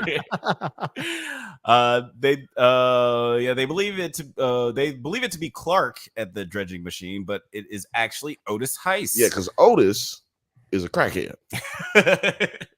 Yeah, we broke this down on Movie Files. He's definitely a crackhead. He's a crackhead. There's no way he's not. Nope. Otis dodges. He might just be a diabetic. I'll put that in the poll. Crackhead or diabetic? Oh, rim shot. Rim shot. Otis dodges Danvers' questions while Navarro is shaken after encountering a woman near a Christmas tree. And then Otis claims that Clark left for the Night Country. And then Ron Howard says, "Hey, that's the name of the show." Well done. Yo, I just can't understand who wrote this. Dr. Seuss. Peter Ron reports Howard. that a man was wearing Annie's parka placed by the plosive poppy hop. Peter placed a parka near the polar bears. Yeah, like what the fuck? Clark was questioned by Otis, who's dodged Danvers' questions. Jesus Christ, Dr. Seuss, calm the fuck down. I feel like we people just be writing need. shit with just chat GBT. Yeah, actually, that's probably very. That's what be happening, man. I feel like we just need a definition of alliteration, and the more you know star goes across the screen. Yeah. Yeah. I need that. The more you know, Right. we gotta get that We gotta on add here. that to the soundboard. That has Yeah. got to get added to the soundboard because I do that too often. But yeah, let's get back into to theories. It's theory time once more. What do you guys think is going? What the fuck's going on with Otis? Like, what's his deal? Otis is a crackhead. You don't know Diabetes. where he's been out for 5 years. Hold on, you said diabetes? Diabetes. Diabetes. He's not Wait, taking care of it, so that's why he's seeing shit. It all makes sense. Can't like your eyes get burnt out if the snow is too bright? Like, right? Don't that happen? Honestly, yeah. Yeah. Prolonged rays. exposure, but yeah. Yeah, the UV rays, long exposure. I mean, clearly he lives in a overturned. Van down by the river. You raise do a rim shot and they go straight. To I don't do rim shots. LOL. Yeah. It's very curious, like the nature of his. Do you have a theory? Because ain't nobody gave no theories. I'm the only one giving out. I honestly don't have any theories. I'm just like waiting to see what happens. But yeah, like what do you think's going on? It takes very little effort, Alex. Hey, I'm a very little effort. It takes very little effort to just see what happens. I'm a little effort kind of guy. Ask all my ex-girlfriends. Well, at least you contributed something to at least like self-deprecate yourself is a small contribution. If it is, yeah. If not, We no want to see contribution. you lash yourself. Anything else to say? But yeah, what's your theory, Tom? I just gave you all my theories. Oh, yeah. God damn, That's I true, think the nigga's a crackhead. Yeah. Clark gave him his jacket because he was like, yo, niggas is looking for me. Right? He's not a dummy. Yeah. He killed all these people. He must not be a dummy. And then Otis said, "That's a nice coat." Sorry, Batman Begins. What about besmirching us Germans? Ugh. What about you, Nine? Do you have any like theories of Hold on, what's it say? Oh no! Oh my god! I just noticed a poster in the back. Ayo. Oh yeah. Yeah. It's Rick and Morty. Yeah. Hey. Thanks for reading the comment. Read the poster out. Yeah, should read that one next. This is Part devil. Devil. Hold on, you Sorry, gonna do it? no, yeah, go ahead for it. Yeah. You I'm doing the movie voice. Part devil, part legend, all man. Fred Williamson is boss nigger. He can I ride. feel like I'm watching the trailer from He the 70s. can shoot. Don't take nothing. It's a great movie from honestly. nobody. You guys And should he's check it out. black and bad. Are we doing the whole thing? Scared of nothing. Yep, Yeah. Yep. He's so bad. Okay. Oh, they're doing it. They call him boss. He's a boss. And you know what it says. Boss nigga. Okay. Yeah, it's a great movie. Man, we gotta Anyway, do an episode on that one time. yeah, maybe it doesn't hold up one day. But yeah, like Nine, do you have any theories on what's going on with Otis? Do you know, is it diabetes or crack? What's going on with Otis? ¿Por qué no los dos? You know, Crack beaties. Crackabeaties. Diabetes. I got the diabetes from the crack. Yeah, I was very interested because, you know, like in the before photo, he also had the missing eye too. So, you know, he looks like he's had a hard life. Yeah, Maybe no, we yeah, should he's been out there for about ask him what's 5 wrong with years. Otis and asking what's wrong with the systems that had him in these situations in the first place. Right. Well, he Get was out of working the- at TSAL for like 2 years, and then he moved to the shipping yard, or no, the dredge. Oh yeah, the dredge. Yeah. The dredge. He moved over there. So I don't know. We're gonna get more about him, but damn, there was one other thing that we didn't talk about. Oh, this would be fast. That's why I was gonna save it for the end. What y'all think about the bride not showing up? The mail order bride. Oh yes, Hank. Leaving I Hank at think the that was the least surprising part of the episode. least surprising, yes. But I mean, how did you feel about it? How did it Very make happy. you feel? I hollered laughing. That shit I was mean, so come on, funny. man. It's pretty great. But I I'll tell you laughed. what. So here's what I think's happening. Earlier, we were talking about, you know, like the thing in the ice, and so the answer is monster. Monster. Mhm. You think we're getting a Monarch crossover? Kaiju. More accurately, dinosaur. Okay. Oh, Jurassic Park So- crossover. Oh, wait a minute, like Loch Ness Here's- monster? Well, Lake Ennis or a Lake Ennis monster? Lake so Ennis here's my monster. thing. Those science nerds, Nerds. they're all dead. Well, they're out on the ice and they're looking in, they're, you know, drilling into the ice and looking for stuff. I think they found some sort of fossils or things like that that are actually pretty rare, like rarer ones, not typical dino fossils.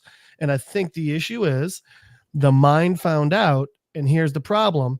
If there were Bill?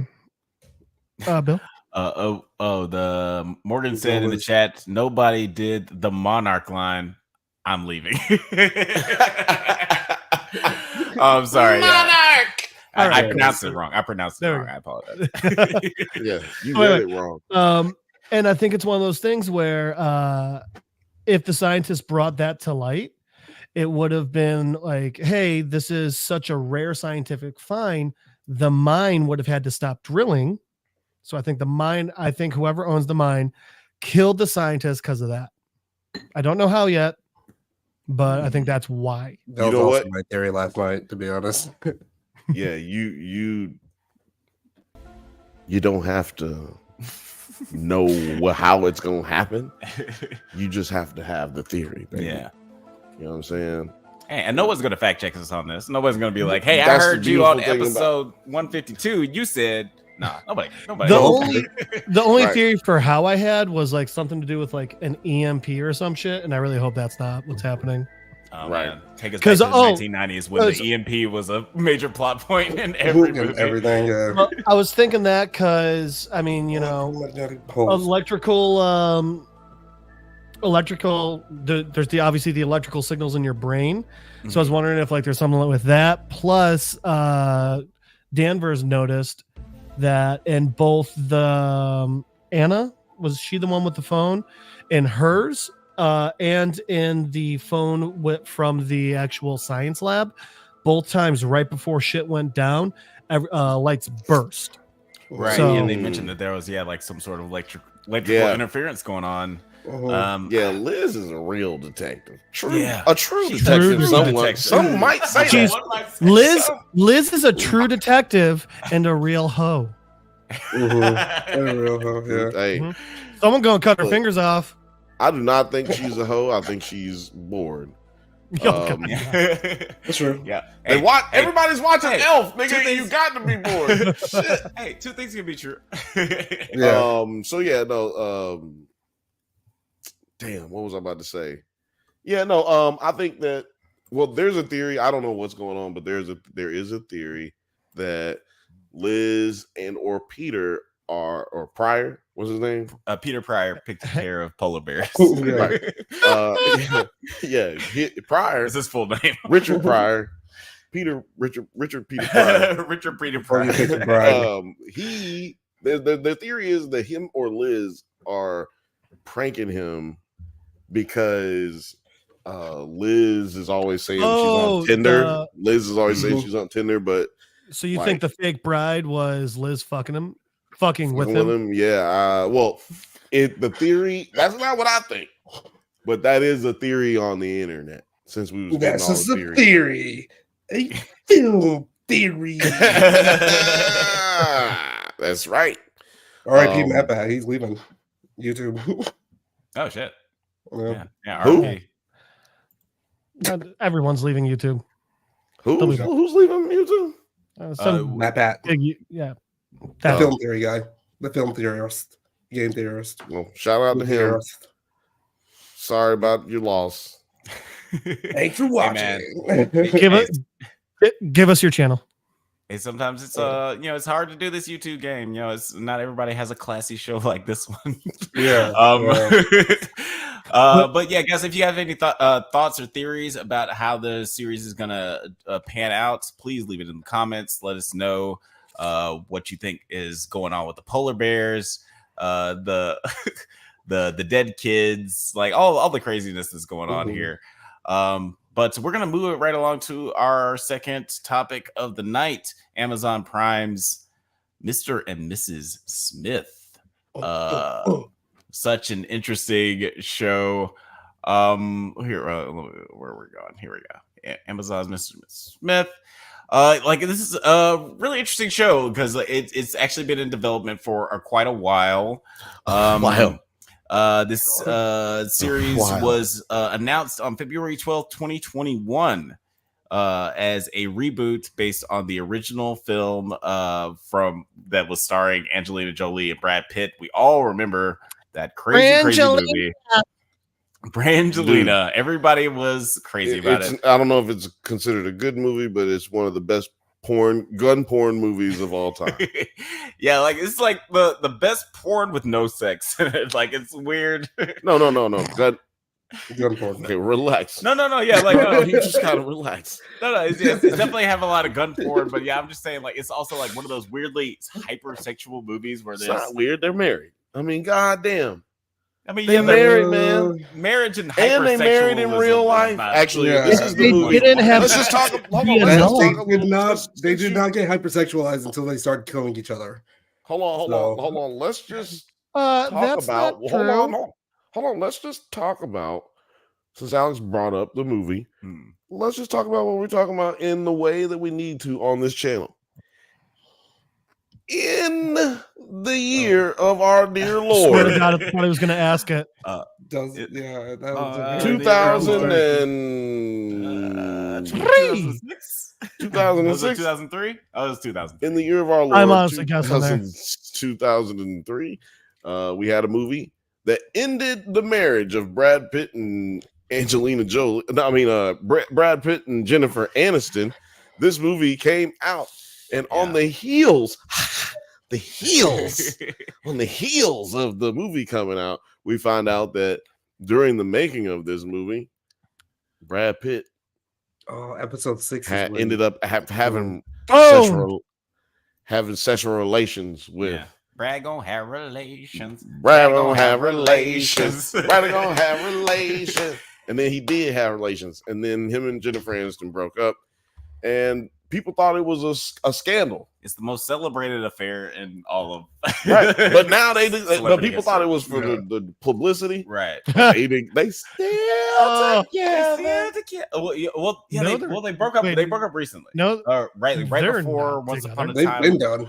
Yeah. Well, yeah. It was right before Once Upon a Time in Hollywood came out, right?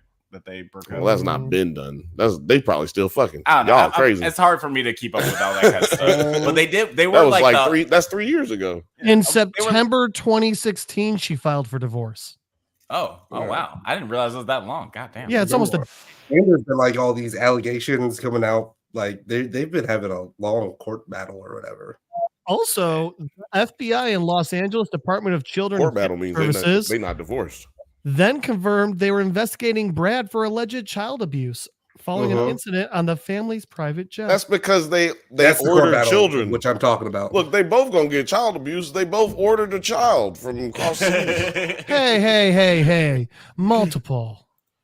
Yeah. They did it more than once. You can't buy children, which leads us. That's how we segue back into True Detective and in this segment of this episode. No, I'm joking.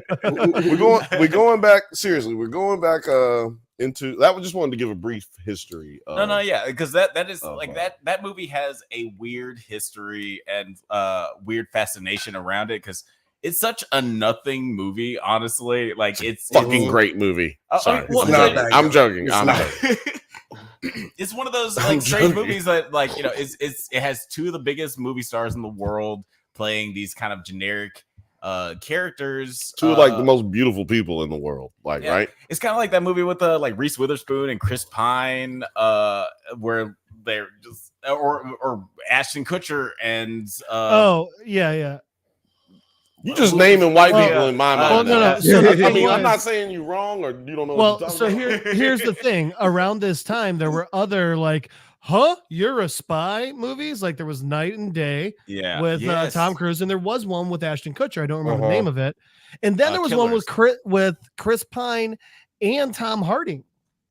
That's what it was. Yes, Chris Pine, Tom Hardy, and Renee Zellweger, and they were both like fighting. That one was her. like that one's like There Will Be War. This Means War or some shit. Yeah, This Means War, I think is what it was. Yeah, There Will Be Blood. That was it. There's a lot of like this concept is not new. Like we've seen this a lot, but because of, you know, it's Brad Pitt and Angelina Jolie, two classically gorgeous celebrities, and also all of the noise around the affair, like this became the biggest movie of that year and probably loved way more.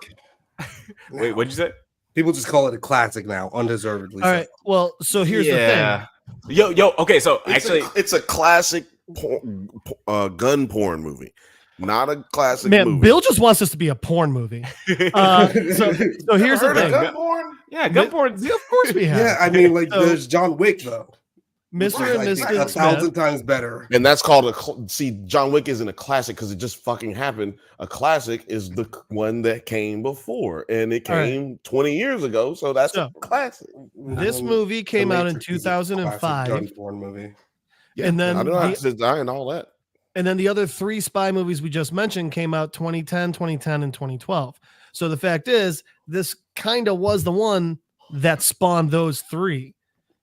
So yeah, it is interesting, like seeing the influence of this movie, even though, like, again, it's not like super original because there are other concepts that came before. And in fact, there's a show, Mr. and Mrs. Smith, that came out in 1996 that apparently is like way more of a one-to-one comparison of the show that we're talking about today than the new movie, but oddly doesn't get any like real credit as far as like this is. I guess no one in it was hot enough, right? I mean. Who are those losers? Feel bad for them. What was the name? Is Count Bakula? Scott Bakula? Yeah, Count Bakula. He was. You're kidding me? It was Scott Bakula was in it. Yeah, he was in the 1996 Mr. and Mrs. Smith TV show. That were like, it's more like the show we're talking about today, where they know that each other are they know that they're both spies. They work for a place called the Factory instead of the company. It seems like very similar. Timothy Oliphant was in that show. Apparently it was like one of his first roles. Never seen that show. It's probably not very good, but like, so, and when I heard that they were making a remake of the movie into a TV show, it was starring because it was supposed to star Phoebe Waller-Bridge and Donald Glover. It very much seemed like, you know, people were like, oh, I liked Solo, and I liked Donald Glover and Phoebe Waller-Bridge's chemistry in Solo. Let's put them in a project together. And so like when I first heard that, I was like, this seems like, you know, producers trying to put two people together to make a thing. But then eventually Phoebe Waller-Bridge dropped out. Maya Erskine ended up being the lead of the show, and we got the series that we we have now, and from it's announced in 2021. Now we finally got our premiere in 2024. What were you guys' initial thoughts on this series? Nine, I'll let you go first. What did you think of Mr. and Mrs. Smith?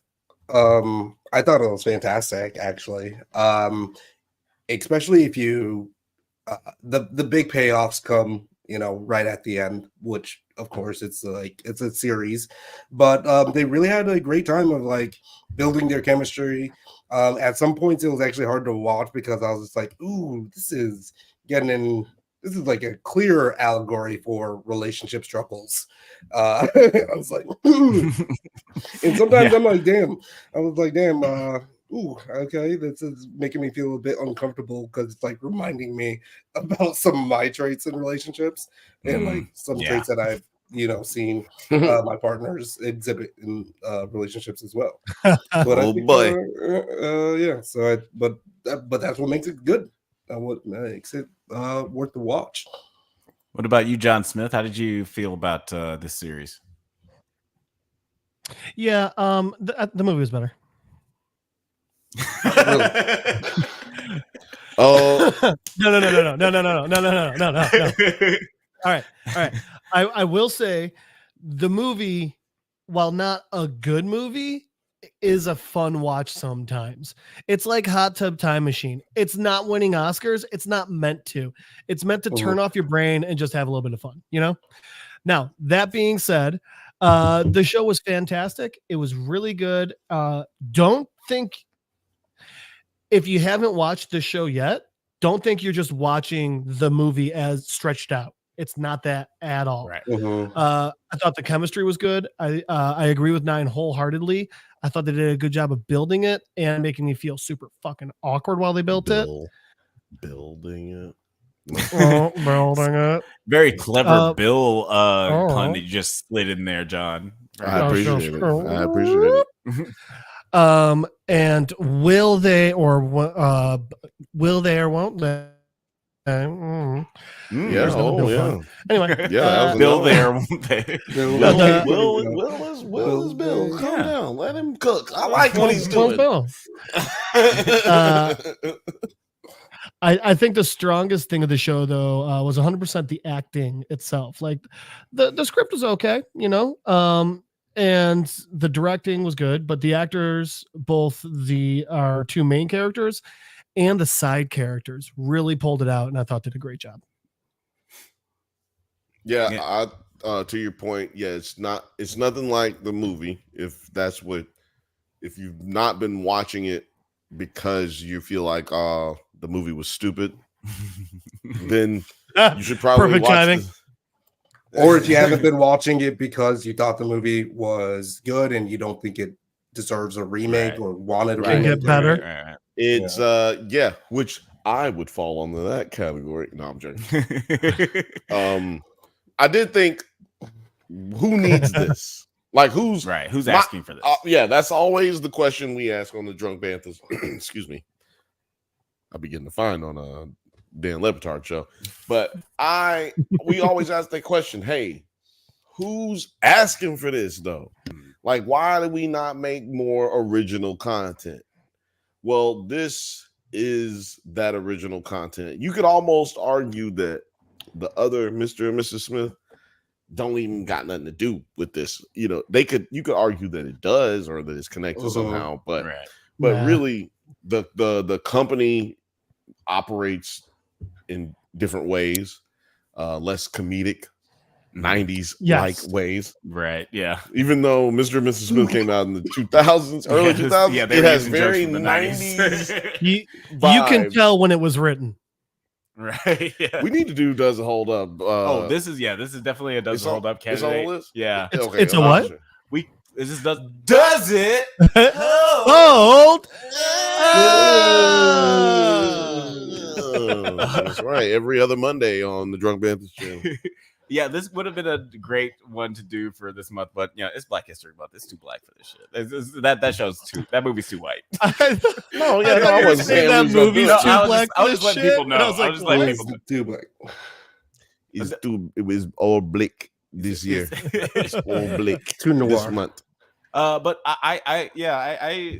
agree. Like, yeah, this show is really good, and you could almost call it something else. It doesn't even have to be Mr. and Mrs. Smith, but kudos to them using like the name for the old movie just to well, I mean, it is Mr. and Mrs. Smith. If they didn't use the name, we would just be talking shit about it because we would have watched it, not anticipating it being like Mr. and Mrs. Smith, and then we get it, and then we're like, but this is Mr. This is Mrs. and Mrs. Smith, though. Why did y'all not just call it that? So I'm glad they didn't do that. But let's start. Well, I do want to say, like, run thing. No, really nigga, quick. you not gonna just no. Before we get into it, I just do want to say, like, this. It's funny just to talk about like the how much people appreciate the older movie. I remember coming out of a movie theater at the AMC here at LA a little while ago, and they have this big poster of Mr. and Mrs. Smith as soon as you walk out of the theater. And as I was walking out, there's this couple next to me, and the girl in the couple looks at the poster and says, "They're making a remake of Mr. and Mrs. Smith, as in my favorite movie ever." Like, Yeah.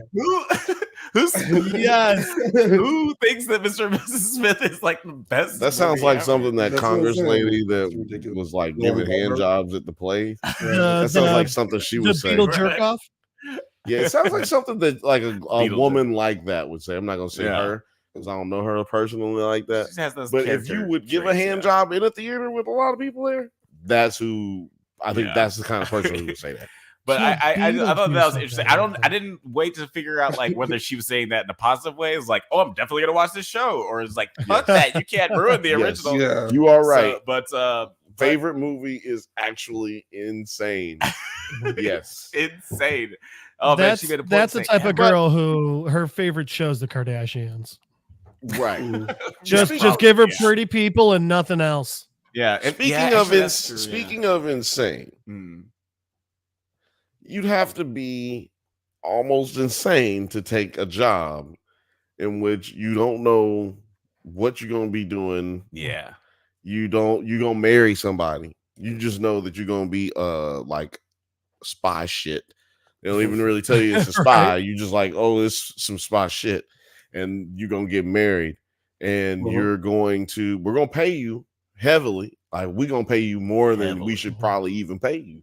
Right. But we like maintaining low turnover rate. Yeah. We like to keep that down. So yeah, like We don't have the best retirement plan. right. But we open up with Skarsgård. Oh yeah, Skarsgård. Yep. Yeah. I thought this was Of Atlanta a brilliant fame. way of because it almost seemed like they were like if they could have Like they Brad were and targets? Angelina in this scene, Right. That's exactly what I was they thinking. would have just been like, okay, we're doing something else. They're Is this just not dead. them though? Is this Yeah, not? I feel them, like it the is kinda older like versions character- of them or whatever. I feel like Or, it's I don't almost know. like because if you were going to make this, if you were going to remake this, a lot of people would be like, yes, Skarsgård and this chick or whatever. Right. Yeah. Right. yeah. And that'll be the new spiciest, sexiest people. Right. But then yeah. they're like, no, we're taking this in a different direction. Yeah, And they're about to get shot. well, And bro, that scene. Oh, when he turns his head, it was like, Yeah. I was gonna ask, do you guys think these are the like Mr. and Mrs. Smith that we see later on in the series? that you mean that took them out? Yeah, Ooh. Yeah. I didn't even think about that. Yeah. Yeah. because there was only two of them. There was only two of them, and well, in that they like that attacked show, them. yeah. That they showed. I see. Yeah. Because I think they actually in the later episodes they are. Wait, do they get into their Range Rover? I don't Because they're know. driving a Range Rover in this, and that I think they do show them Well, getting it's, into I the don't Range know. No, It's a but the big Range SUV Rover when they're driving was- through New York and he's drunkenly not even looking at the road, just like, ah. right. Yeah, I Yeah, think that was actually a Mercedes truck. I think that was. It's always funny. Because Like I hate in, them. I hate the Mercedes trucks. in movies and TV shows Correct. like this, where there's like spies or just like random militia people, there's always like a big black SUV with like people with ski masks and Well, machine they didn't guns. have so one it's- in this it's hard one. to. It was a. Sorry, I just dropped something that's very obvious. But no, but there was no big black SUV in this one. There was. I mean, except for that chase scene in Italy, but that wasn't theirs. Our spies had That gray also- vehicles, Right, they had yeah, gray yeah. vehicles, and Just the bad guys who were the ones who had the black. oh, yeah. Well, What it did was they definitely drive to the Mr. and it was definitely a Mr. and Mrs. Smith. Yeah. Well, Or yes, different yes. ones, yeah. Yeah, and we do find out that just it is the super high risk people I'm in the super Smiths. high. Marcus, that's what we're thinking. It is the super high risk people in the Smiths who actually do the their job is to They kill other Smiths, finalize. other Mm-hmm. Smiths, which is so Yeah, crazy. Morgan, That if that's your that's what we're only saying, job, Morgan. if that's your only job, and you're busy enough to be working every day, makes me wonder how big this organization is and how high the turnover rate is. I guess this is the way to say it. Well, how many Smiths so- we end up losing? So my question is, do you think these two failed 3 tasks as well, or do you think it's just that they tried to leave? So it sounds like it could be for anything. Like, hey, we just Mhm. want to go. We don't want to be a part of the company anymore. Yeah. Right. Failed 3 tasks. Well, there are I a lot don't of know rules, how yeah. old. So I don't know how old this young lady is, Mhm. but Ooh. I think she's Which- about Hottie 3. well, yeah. I mean, but Around there. Skarsgård is like 40s, late 40s, Yeah, early probably say he's mid like 40s. 39. Yeah. Yeah. I'm He's not older, happy yeah, he's that definitely that older than me. dude But I'm just is looks like that, and I'm not going to be there in 3 years at all. yeah. Just You quick can do note. it. I believe I'm very in it. upset that my Okay. body used to look like his body like less than 6 damn, months he's ago. 47. That's what I said. See, boom. Fuck you, Said he- 47. What the Yeah, I shit? know, right? He's You 10 still got years time. older than me. I knew. Yeah, you got plenty of time now if you think about All the right. shit. Yeah, I just got to make enough money for that plastic surgery. 10 years, man. 10 years. No, your face will do that if you fucking just like stretch enough. You have to. I'll send you my face stretch exercises. Gotcha. Skarsgård, he's a friend of the show, not Friend a of fan. the show. Not a fan. Doesn't watch. But Yeah, he emailed us and told us that he doesn't like our show. no, he says he likes. But the show. he He just- loved our episode of Atlanta just where we doesn't were watch. talking about him in France. Yeah, that is on 9 Nerd Yards, and you can go to 9 Nerd Yards to check out Check that it cameo out. because I think he's winning cameo of the year in the next Oh, you think so? Drunkies 2025. There are going to be a Drunkies. lot of candidates for just this show alone. Honestly, It's Right? Seriously, there was so but many he might win cameos. it. He might win man. it. Yeah. I mean, we had the Riddler. Yeah, and he might even just be like recurring role. He's too Recurring, much. you think? Yeah. Yeah, he's too much to be like a cameo. I was surprised to see him in this show as much as he is. I wasn't. I like Eli. I was kind of surprised by every guest. Actually, let's talk about the Eli. cast a little bit. Before the Oh, story. We had the Man. Blue Eye Samurai in this one. Yeah, that's right. Since, We got since 9 had her up there. We had the Blue Eye Samurai. yeah. Honestly, yeah, like the two leads. Let's talk about the two leads: Glover. Donald Glover and Maya Erskine. Donald Glover was elite. I will. Yeah, he was done. Man, they let niggas be leads in TV They should have shows, never bro. gave you niggas money. Yeah, executive producer, boy.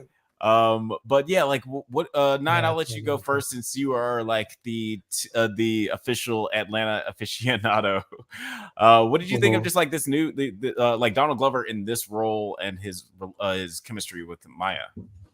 Yeah, I think it worked with him in this role. Well, first of all, this is not what a software engineer fucking works. Like what he looks like or what he wears out into public. Yeah, they There's chose no a bad way. cover. But That's only because there's not a lot of black ones. That's she looks like a software engineer. Yes. Oh, is that but, that's racist? I was about to catch myself. Dude. I was about to, Like, let's wait, hold on, no, not because of What do you Because mean, what you she's wearing. people? Nine. It's okay.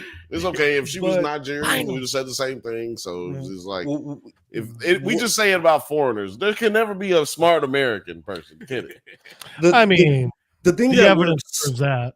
the thing that works with these two and having this cast is that it's not just like oh, Donald Glover is in the show. He's like really making the show. We got Hiro Murai directing like the first couple of episodes. So it's like molded to make sure that, you know, all of this is working with their chemistry, right?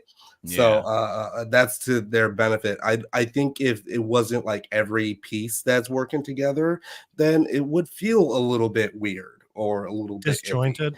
Yeah, like I wouldn't want to see them in the 2005 Mr. and Mrs. Smith script because that would just be awkward and feeling. It would be weird. Do you think that there might have been a reason why Phoebe Waller-Bridge left the show? Is like this is very much a Donald, Steven, and Hero show as far as like aesthetics and tone and writing and everything, and maybe they just needed another like Maya Erskine. She's like a great performer in this show, but do you feel like what's her name? Francesca Phoebe Waller-Bridge? No, Francis? something else. I really think that Phoebe. There's some times where I was like, oh, it would be very interesting to see Phoebe doing Maya's role here, playing Mrs. Smith. But for the most part, I really think that Maya picked up her own. And also, I think just Phoebe was just busy. I don't think that she was it reported that she opted out? Yeah, she was in Indiana Jones, and she's doing other shit. But like, do you feel like upwards? But do you feel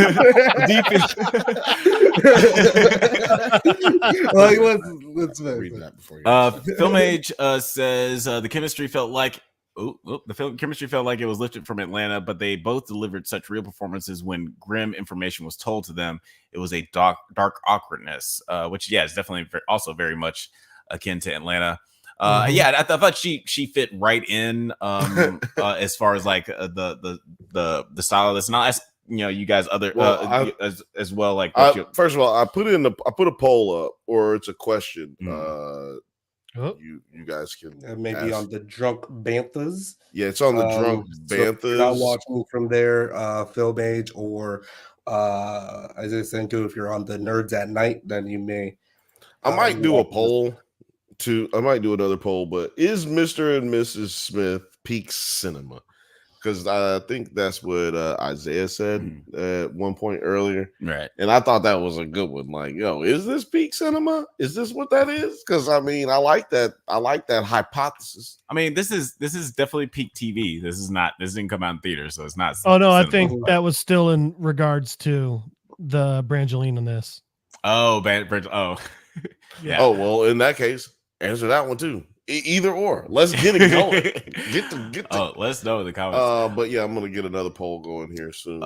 Film Age said that Phoebe left because of creative differences, and that's kind of what I was alluding to, because maybe Phoebe went into this thinking like, we're gonna write this together and it's gonna have like both of our voices, and like Donald was like, this is me, my bruh, and Heroes thing is gonna feel like this show. It's also someone else, Francesca. Or whatever. Well, we planned on only like Black people. That's mostly how we saw this going. I mean, if you can you can leave. That's cool. We'll still pay you. And I do feel like Phoebe and Donald have good chemistry, but maybe not so much as writing. Like, really cared about the product. Yeah, no. I don't care. She had a different creative vision for the series than Glover. Like Bill said, she wanted more white people. Yeah. She was like, why are there so many Black people? She's like, I worked on that show for 6 months, fully in heart and mind, and really cared about it. Still care about it, Waller-Bridge said. And I know it's going to be brilliant, but sometimes it's about knowing when to leave the party. You don't want to get in the way of a vision. Creative collaboration is like a marriage, and some marriages don't work out. Is that alluding to the show? Oh yeah. Look, I just feel like ladies and gentlemen, if you're around a whole bunch of Black people at a party, you don't have to leave. Just because you can stay. Nobody wants you to leave. Like, you're just the only white person at the party. Ask Jeff. He knows. You can stay. And then, I mean, they're all gonna hate you because you're light skinned, but that's fine. We hate all light skinned people. That's Fine. But I just want to talk about, because we're talking about since we're talking about chemistry and we're talking about characters and the Parker Posey and what's his name? Oh yeah, Pablo Escobar. What's the actor's name? I'm sorry, I wrote it down here. He lost some weight. Yeah, he looks great. Looks great. Pablo Escobar. They were the first. You know who didn't look great?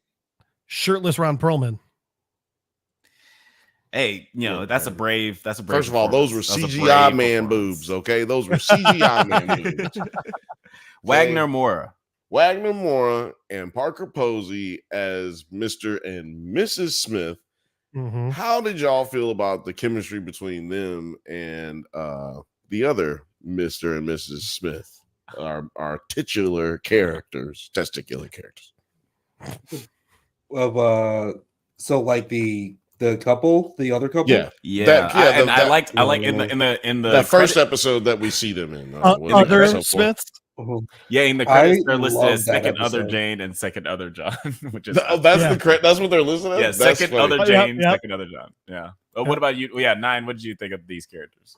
I thought it was hilarious because that's another one of those things where it kind of reminded me of like my own relationships, right? Where we may like meet a couple that is just kind of like more established and together than we are, and like kind of like tackling bigger or better things, or in that sense of like kind of just putting yourself into comparisons. So I really, really love this episode because again, it's just a big allegory of like these relationship issues or these stages of relationships.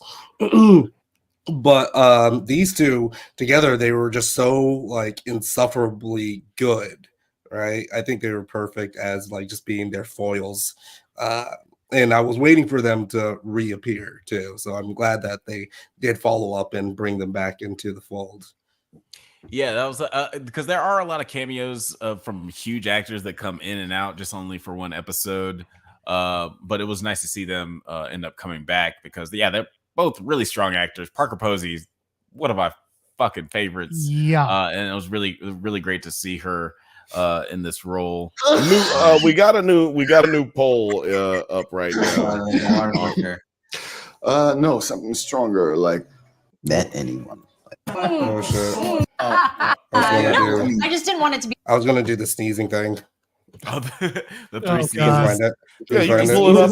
Who would have thought that would have kill been a some time. major plot point? I'll kill some time for you while we go through that. I just put a poll up on the Drunk Banthas channel. If you want to switch over to that, we're still going live on there. The poll question is, would you be a Mr. or Mrs. Smith? Would you take that job? Yes or no? Yeah, go would you over take there. that job? Right now, it jumped to 67%. Then now it's 50-50. So The votes it are was blowing up. 60. It was 67% no, and then now it jumped to 50-50. So now it's 60-40. Go over there and vote, man. Would you take the job?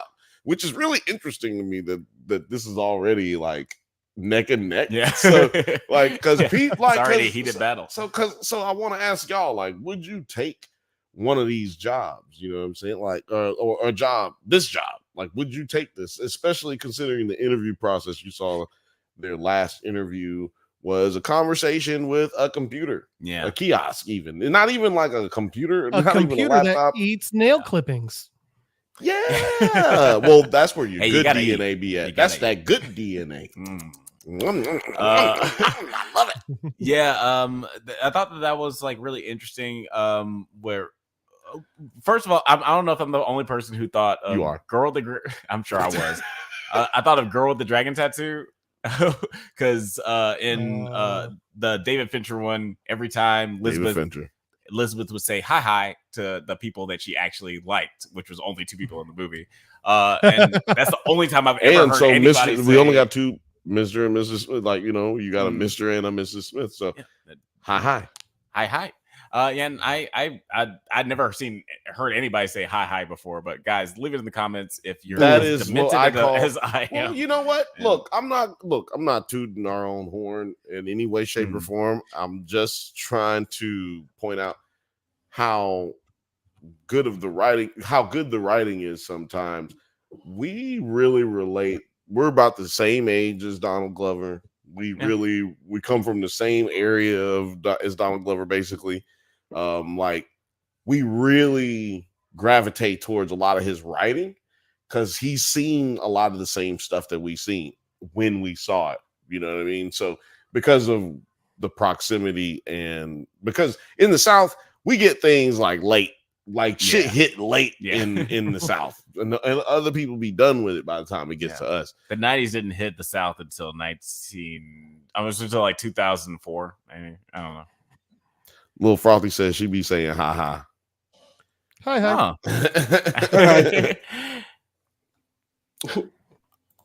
What you want me to do? Why are you looking at me? Why are you looking at me? I was just reading the comments. I'll play it. Yeah. Oh, I did find it, but yeah, see, look, all I was trying to do is get us to this clip. Y'all forgot. No volume, no clip, volume. 3 sneezes. My whole thing with the sneezes thing was like, dude is turning around and like he's not covering like this, he's going like this. So it's like he's directing the sneeze and it's going straight at the fucking table. It's like, dude, cover your mouth and stop sneezing on everyone's glasses and food. They need to allow more polls on YouTube. Because that is a poll. Is it rude for you to sneeze towards someone or no? The better poll is y'all answer in the comments. Would you sneezes like this? Yeah. Is this nasty or is it like excusable since he walked away from the table? Well, now it's a big finale. Yeah, it's like right there. Here, let me see here if I can get to the part where they start cracking up about it. Because I marked it. Yeah.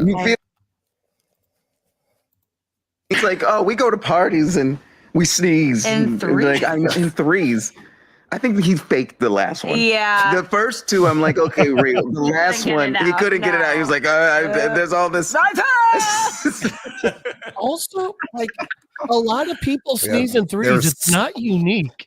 Right. Well, no, it becomes evident at the end of this series. Why were we so into them? We only got one back then. I really don't know. There was so that sneezing. The sneezing. We clapped for that. We were so into it. Yeah.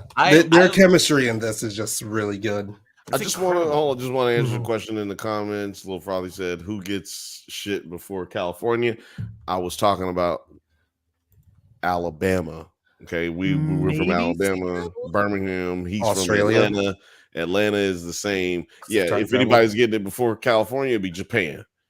They get it a whole day before. Yeah, a whole day before us. So.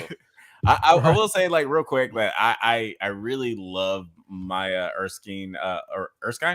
She's I for a long time I didn't know how good of an actress she was because I'd only seen her on Pin 15 where she just plays a 15-year-old and and we hate that. He hates women, so very there's no reason for him to be involved with it. It's a very specific performance, like very hyper realistic.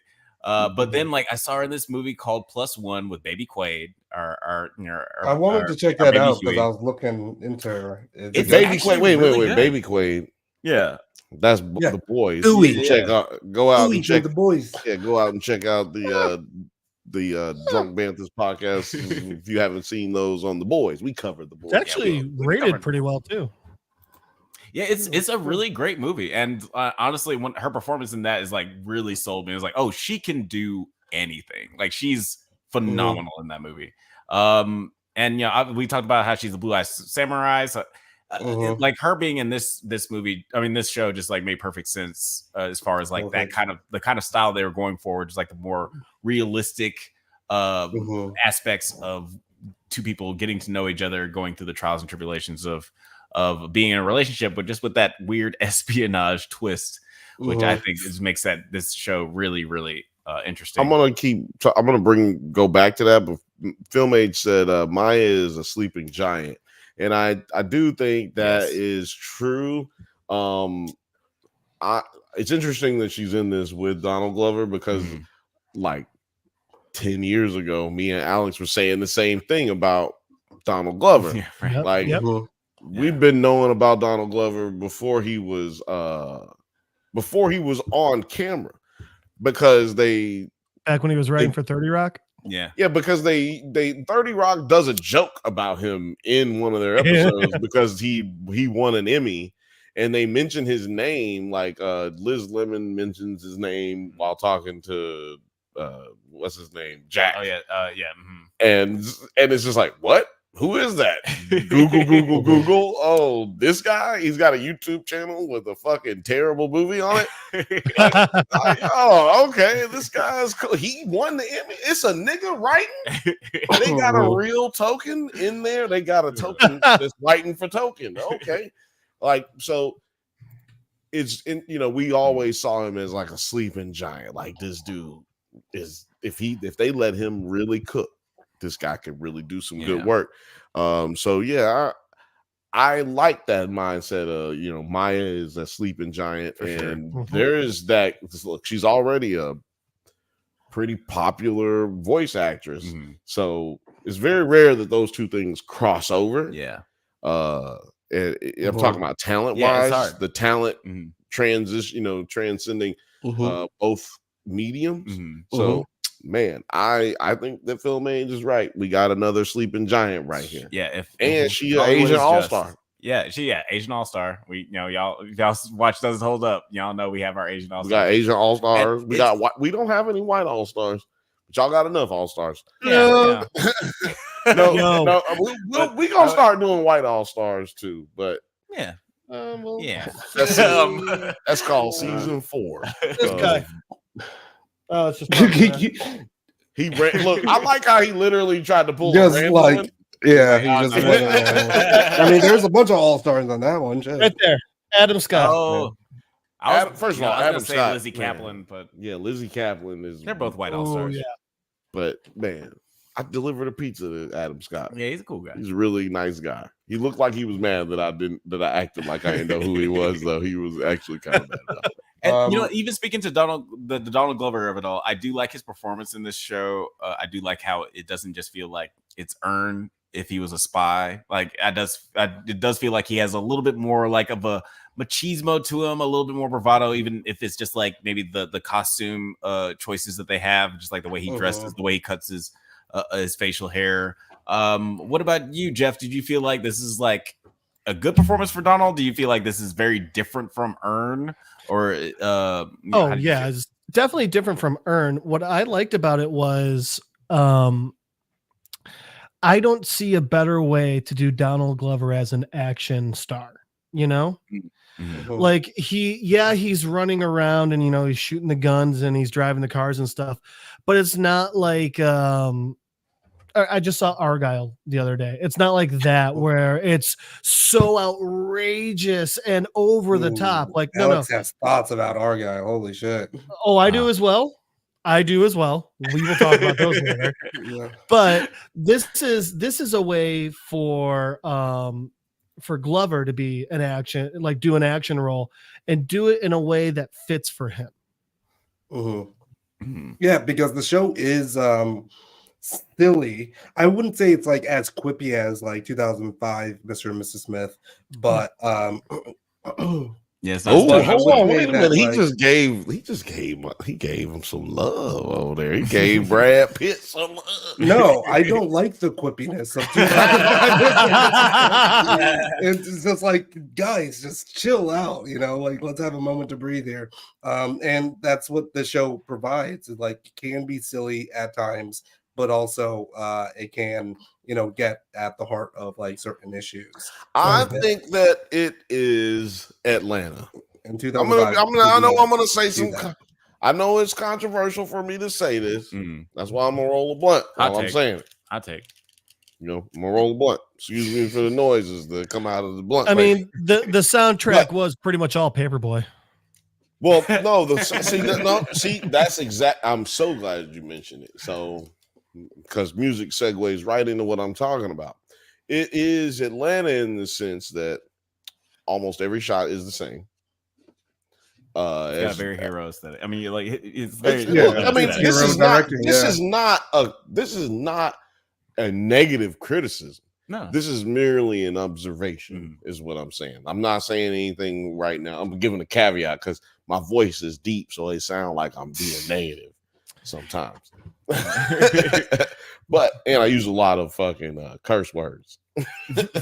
But and a lot of fucking what'd you call it? Curse words. Yeah, I use a lot of fucking goddamn what them goddamn things is prevarications. Goddamn, I prevaricate a lot. What do you call those motherfuckers? Yeah. Is prevaricating lying or is it cussing? I think it's cussing. I don't know what prevaricating is. Prevaricating is lying. Prevaricating is lying. But yeah, I just feel like a lot of the shots, all of the shots were Atlanta shots, except our action shots. I guess a lot of that would be different compared to what we've gotten traditionally from Atlanta, but the comedy was the same. I think the only reason you feel like there was less comedy is because of a lot of the music, which is something we don't get. Like score is not really involved in Atlanta. There's a lot of dead air. Dead drops. That could have been dead drops straight from an episode. Sorry, I said that's what I'm saying. The shot right here is dead drops and needle. I meant dead air and needle drops. Yes, this is an Atlanta shot right here. Because this episode, you know what Atlanta shots are for. Let me get into my nerd bag. Hold on, let me pull out this motherfucker. Nerd shots. Nerd shots. Atlanta shots are about making you feel uncomfortable. Yeah. You know what I mean? Shots are like back shots, but it's first of all, I didn't even say that. But that's nothing like a ring shot. Say that with Ron. We'll elaborate that. That's on the Wednesday show. It's not that we can't see. Yeah, we can't be looking at his back and then you say back shot. But yeah, these kind of shots are to make you feel the awkwardness. And Atlanta, I've always said, is a show about Black conversations. This show is a conversation about interracial relationships. Yeah. This is a commentary, especially on how relations build up in this time period, like how difficult it is to break certain barriers because of people's now awareness of certain mental health situations. People now being aware, like having their guard up because now, hey, look, I don't feel like I have to because like indulge in whatever X is because I'm trying to keep this relationship going. And even if I do feel that way, I'm aware that I feel that way, and I'm only doing it because like I don't have a way to break that cycle mentally. And so I feel like this show pulled out a lot of the same thing. They do all the same things in Atlanta, just in a different way with a different mechanisms because we're having different conversations. And I think Donald Glover's style of writing, because he comes from 30 Rock, like that's where he really was pumping them out. Shut up, Lil Frothy. Interracial relationships, yuck. She's saying that because we are both in a relationship as an Asian woman or a half Asian woman and a Black male, African American. Y'all real Mr. and Mrs. Smith. It's funny shut up, nigga, you blowing our cover. Goddamn. You just said that. I was saying this relation. You said we the real Mr. and Mrs. Smith. Now it's gonna go through the airwaves. But no, I do. I already live tweeted it. I didn't really like, to your point, just like the combination of these three, the Donald, Steven, and Hero. They do a really great job of writing these really personal stories, and Hero just has a really great job of composing these scenes to where you really get an idea of like where you're supposed to be emotionally for each scene. And get where each character is coming from. Like it's pretty remarkable. I'd love to just see him on stage. On set, just to see how comfortable that is. Like because everybody seems very comfortable when they're doing that scene where you showed them in the bed. Like every scene basically that they're by themselves, a lot of it seems improvised. I have to say, I'd say 60% of what they do is improvised. With all those shots, they're probably getting about 36 to 42 shots. Just talking about union shit, they're probably getting about 30, 45 cuts of this. And I guarantee you, there's completely different conversations that they've had. That build on and build on. Oh my god! So, Bill, I'll actually disagree with you a little bit. When you said, like, whenever they're together, they're always so comfortable. And the only part where I'm going to disagree on that is I think it's very noticeable how far from that they are in the first episode when they meet, which they're supposed to be. And the fact that they went from that and brought it to such a comfortable place, I thought was it's an absolute, it's just a shout out to how great the acting, directing, all of that was. You're absolutely right. I was more so referring to how comfortable they were as actors. I figured, but I just wanted to point out that. Right. Definitely. Thank you for that. Thank you for that clarification, because you're absolutely right. But I'm also just talking about how it's hard, man, trying to connect with somebody. Person, like, you know what I'm saying? Like, we both gotta break this seal that is called reality.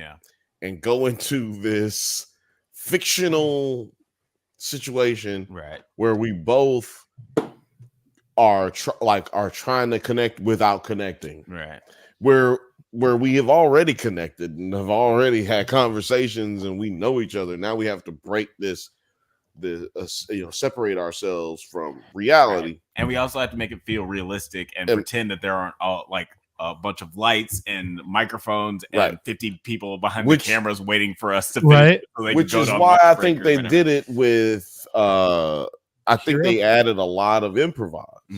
Improv, because you can't generate that kind of continuity on set without people with people who have never really worked together a lot. And one of my favorite scenes, and I want to talk about like our favorite episodes. Talk about it. But one of my favorite scenes, not from my favorite episode, but one of my favorite scenes, just to talk about like the naturalism, is the dinner scene in the double date episode where they are having the dinner date with Fiona and Pablo Escobar. And like check out our episode of Does It Hold Up? Josie and the Pussycats episode coming out soon. Hello. Her best role ever. Is her best role ever. But yeah, I did like that scene because it felt so natural. Like all the whole conversation the whole time between the four of them, it didn't feel scripted. It didn't feel like this person was waiting for their cue to have their line. Like everybody was talking over each other. Everybody was kung fu fighting. Jeff, what did you think of like the scene or just like the relationship between those four? I couldn't avoid it. I couldn't. I'm sorry. Well, thank you for asking. I thought that I thought it was fantastic. I thought that Parker Posey's and his chemistry was great. I thought it was such a mildly condescending, which obviously then goes into a much more condescending, over the top, too energetic couple. That's just like at first you're like, man, this is really fun, and then it's like, you know what, that level of energy nonstop, maybe I'm unsustainable. I'm good. Yep. Yeah. And I thought that so I thought their chemistry together was fantastic. Yes. And then their chemistry with the other Smiths was also great, especially when you find out later on they've been keeping, since they met, it's been because the company sent them. They've been watching them. That's been their task, their mission. Right. I'm so glad that you brought that up, because it brings me to my biggest point of this entire series is these are the worst spies in all of the history of spies, right? Like they're not so great. We've given all the flowers to everybody. Based on the movie I just saw. No. I'm talking Shout out to you, Argyle. Oh yeah, Argyle. Look, I haven't seen Argyle yet, but that's Mr. and Mrs. Smith in a different just plot. Yeah, that Mr. and Argyle Mrs. might Smith. exist in the Mr. and Mrs. Smith universe. Honestly. The cinema one, yeah, the movie one, yeah. They definitely, exactly. So look. And also, didn't we just have a cat spy movie? We just had that, right? We had a cat. Yeah, Keanu. Exactly, Keanu. Exactly. We had that already, so I just don't know. Look, who's asking for this is what the question is. We're gonna have another show on our drunk bands This will be the first Doesn't Hold Up while it's still in theaters. It's not gonna be a Doesn't Hold Up. We're gonna do another show called Who Asked for This? Yeah.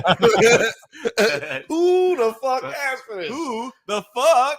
Yeah, exactly. No, we're gonna have a better catchphrase. We're gonna have a whole song for whole different vibe.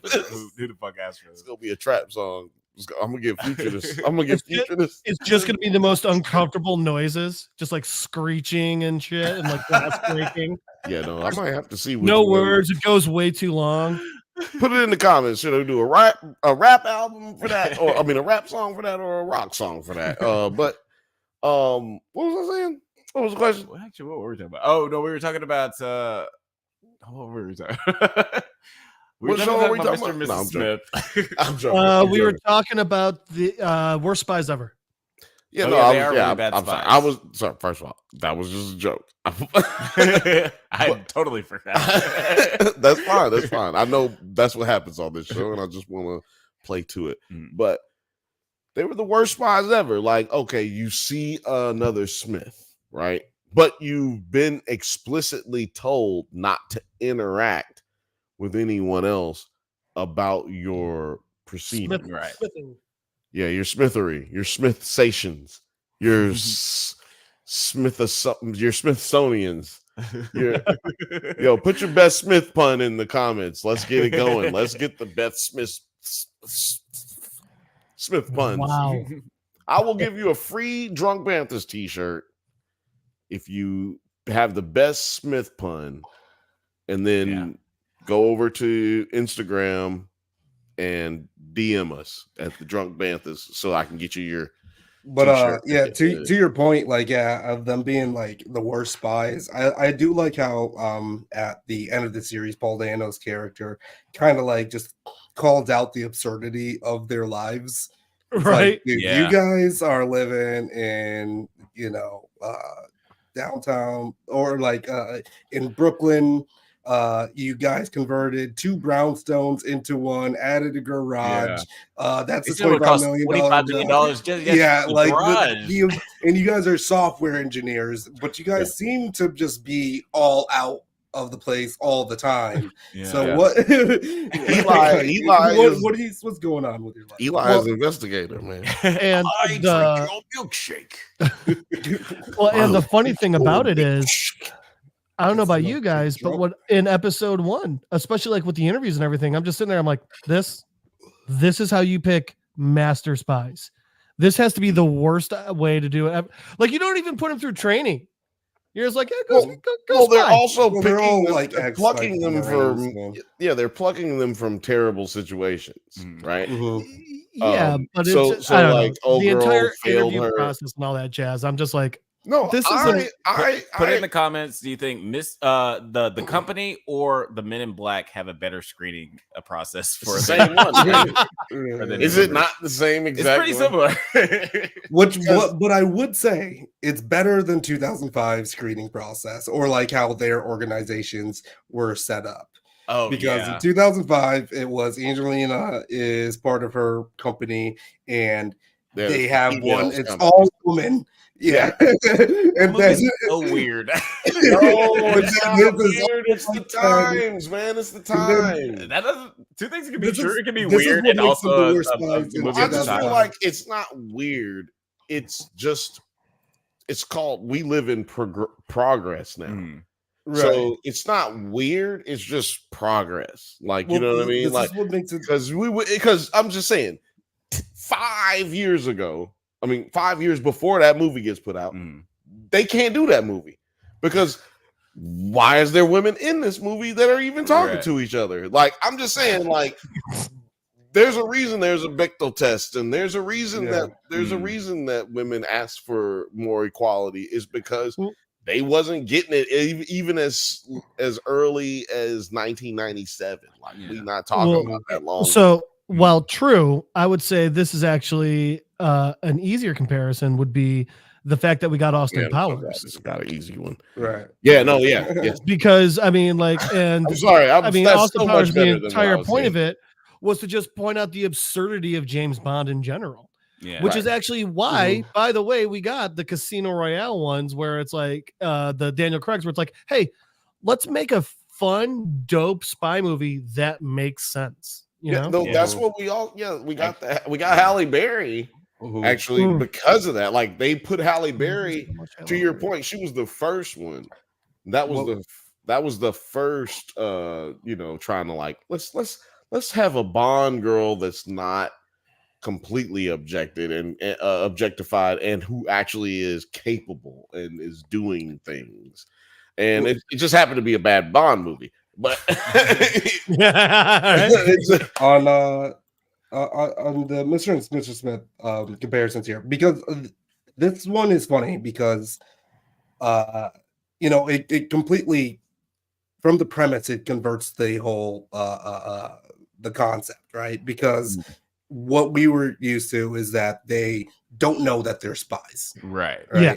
I think it's very interesting when you shift that and make it so that they both do know that they're spies and they have to work that out. So I think that concept also makes it a bit interesting because it's not like two spies that are having to hide their own lives. It's like they get to work together.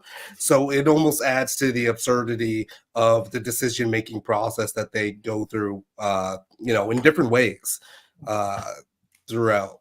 Yeah, I agree. 2005 they're shitty spies in 2005 because they were married for 4 years or whatever, and they don't know that the other was. Yeah, right. Which is fucking eliminated that aspect of it. Well, look, I so I like that part only because. So again, time period. We're talking about time periods. At that time, it was taboo-ish or just coming out of being taboo for the woman to have a job equal to the man in the house. Not saying that women weren't working. Wasn't this is a fact. You can disagree, but this is actually a fact. Like 7 years before this, there was a man who is now Chief Justice who was putting pubes on a woman's Pepsi can, and then he became the Chief Justice. So I'm just saying, what was it, maybe 10 years before this movie came out. I'm just saying the 90s all the way to the 2000s. How about 1999? We call Woodstock. I'm just saying this is not too far removed from a time period where it was very toxic. And So what I'm saying at this point, look, 20 years from now, 10 years from now, they're gonna look at oh, it was Pepsi's failed flavor. No, listen. So if you just let me finish talking about it, 20 years from now, they're gonna look at Yeah. I mean, 20 years that is actually a fact. What's his name? The only black Chief Justice that we fucking have. Okay, we'll let you finish. Clarence fucking Thomas. Look, this is goddamn history. Like this is why you just set up to be such a good joke. Let's go. I'm not saying it's not a good joke. I'm just saying, how do you not know that? Go look it up. Wait, he said, wait, what the fuck? I'm just responding to the comments. Yes, this is a real thing. I'm not making nothing up. I'm not saying that you're not surprised, but I'm saying, yes, this is real. So what I'm just saying is the Mr. and Mrs. Smith from the past is actually progression.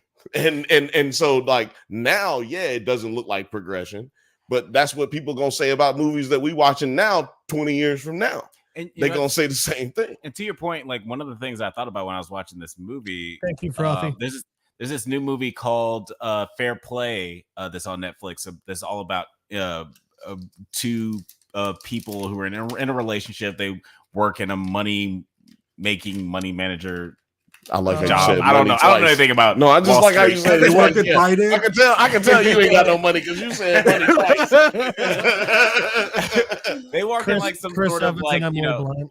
they work Yeah, in the there you go. office. Yeah, they work in the office from Billions. Where they just make fucking money for. I other love people. that show. That's a great show. But and they're the whole thing about the show is that one of the characters starts to exceed in the job, and while the other one starts to get jealous because they're both passionate about their job, but only one can excel. There's only so many promotions that can be had, and I really like the aspect of that being introduced in this show, where like we have those sort of internal job politics of not just like, oh, I want to excel over this other person, but to throw in the relationship aspect of that, where it's like, I want to excel over this other person, but also I love this person, right? And I want them to succeed.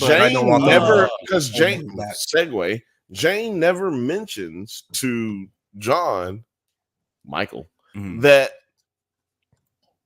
the company has been basically shitting on him through these missions, while complimenting and praising her. She's actually flat out denying it because he's calling her out. Yeah, she completely lied. Yeah, no. But before that, there was like maybe it was just one episode, but I think it was 2 episodes before she actually mentions that, like you said, before she actually lies to him or is faced with the lie. Maybe it's just one episode. I think but between where when she ends up, having to just lie and say, "Look, yeah, they love you. They love you." It goes to Italy episode, and then after Italy isn't the couples therapy episode because that's when it starts. Yeah, couples therapy. Well, she did blow up his cottage. I feel like it was very insensitive to that fact. Like that was a really nice cottage. That's nice. No, that was. I'm not saying that it wasn't a good plan. I'm merely saying there should have been an apology, and it's funny. Like at least, say sorry, so that then I know that a new rule for society: you blow up someone's house, you say sorry. Seriously, I mean, like I know that it was a good plan, but did you just have this in mind from the beginning? It's one of those things like that's unique to this kind of show where you can have the blend of espionage and relationship comedy, where it's like, I am petty about the house that you bought impulsively, so I'm gonna blow it up. But it all makes sense for the story. How could they be so smart though in those situations, but be so dumb to at the same time be talking about their life in front of this dude who they are in charge of kidnapping? Right. Yeah. Like, it's one of those we're things, gonna buy the. Hey, do you want to have kids? No, I don't want to have kids. Do you want to? Like, what? Hey, I thought that blowjob you gave me last night was kind of lackluster. Like, y'all just gonna talk about your whole damn life? Like he's not there. Yeah. And they're spies. Yeah.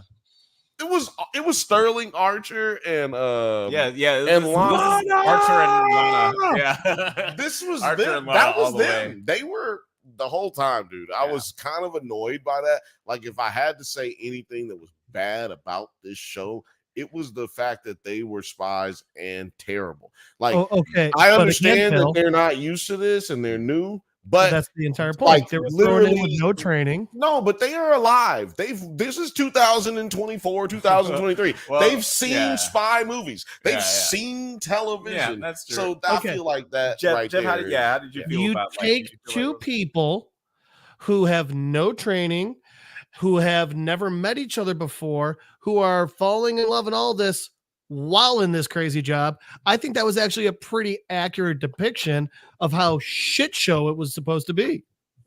Well, no, I'm not saying that there weren't difficult times and things that shouldn't have caused them bumps in the road, but I'm talking about the decisions they made. Like, for instance, like I'll bring it back to the Smiths, the older Smiths, the second Smiths. Like the second other Smiths. The second others. Yeah, I think that is a clear example. Like, hey, why did this dude just pop up on me? You know what I'm saying? This is our off day, but we're also having to deal with these people. Right. Like, what? Maybe we should try to sit back and make sense out of what's going on. They also allowed the company to divide and conquer on them. 48 laws of power. Like they let themselves get manipulated. Right. because they were focused too much on their horny parts and not focused on the plan, like which their was plans the were, company's plan. Yeah. The right? company Exactly, wanted exactly. that. That's Exactly. what they did. That's what I'm Yeah. saying. And Exactly. But do their it's jobs, all- and then it's over with. right.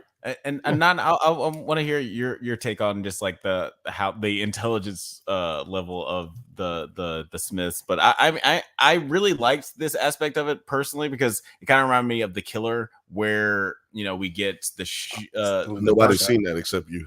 yeah, no one, that absolutely no one's watched No that one's watched movie. The one with Wait, Ashton that's Kutcher? Skarsgård? No, I haven't Is that seen that.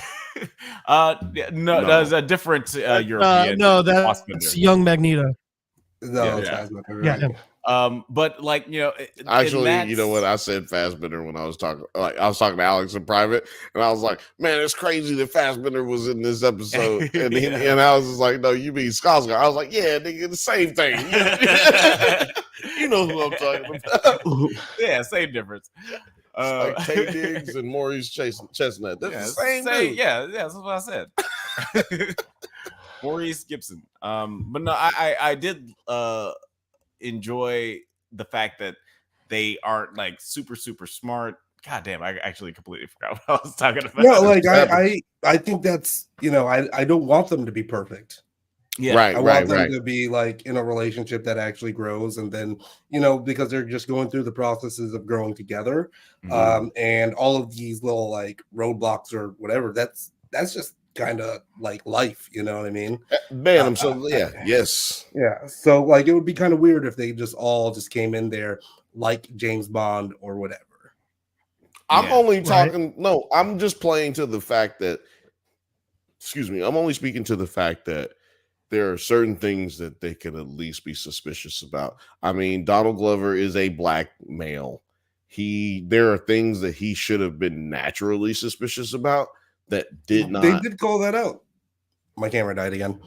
But I need more batteries. Yes, But yes, batteries. Quick. They did call that out. I like how they called that out in episode 2, where he's just like, "Nah, I'm going to go in as catering because look at this place." Yeah. Right, which I thought was brilliant. I thought that was brilliant, but I'm talking. It was like things after that just like okay, and they made up for it at the last episode where he notices that the toilet seat was up at his mom's house.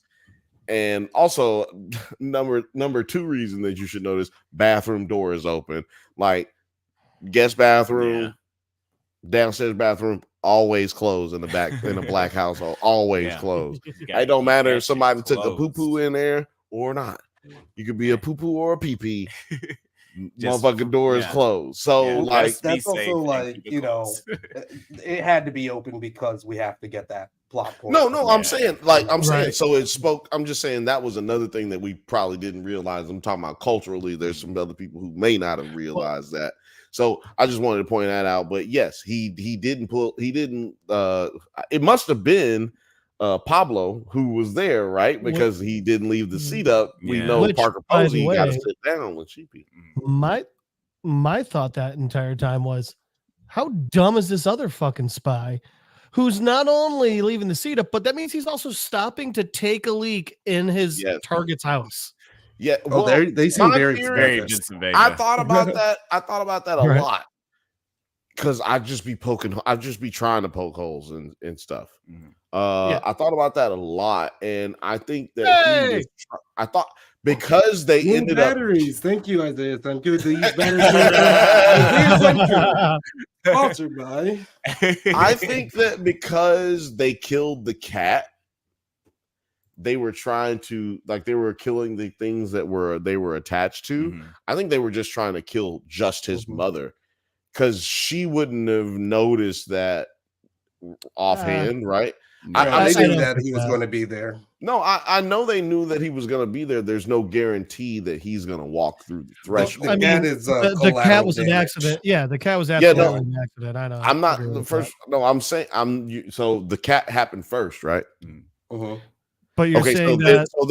Then we have like minutes and minutes and minutes, at least hours maybe in television time that this happens. I'm thinking that they used that because now they know, oh, we've inspired. Because think about this. They didn't shoot at her again. She clearly got up and got out of the house. Right. So that means that they didn't attempt any more attempts on her life. They could have got her when she came out of the apartment or the house. The brownstone. Brownstones look like apartments, so that's why I said that. But so they could have still got her at any point in time, but they wanted to create conflict among actually, yeah.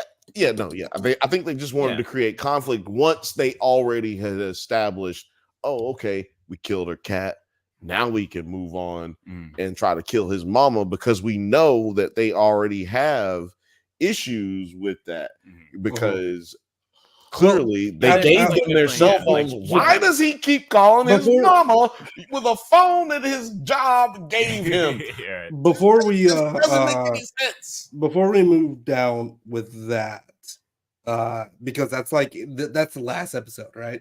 I want to talk about like what's been called the best episode, and that's episode 6, and that's kind of like the most resemblance. The therapy episode is called the best episode. A lot of people have said that the 6th episode. I haven't read anything about this other than what the writers have said, and other than what the actors have said. Along with some scenes, especially the fight in the kitchen and the brownstone house is like mostly represented of the 2005. Like these are kind of like the scenes. That 2005. That I feel like are definitely taking home. Ask us the sex question again.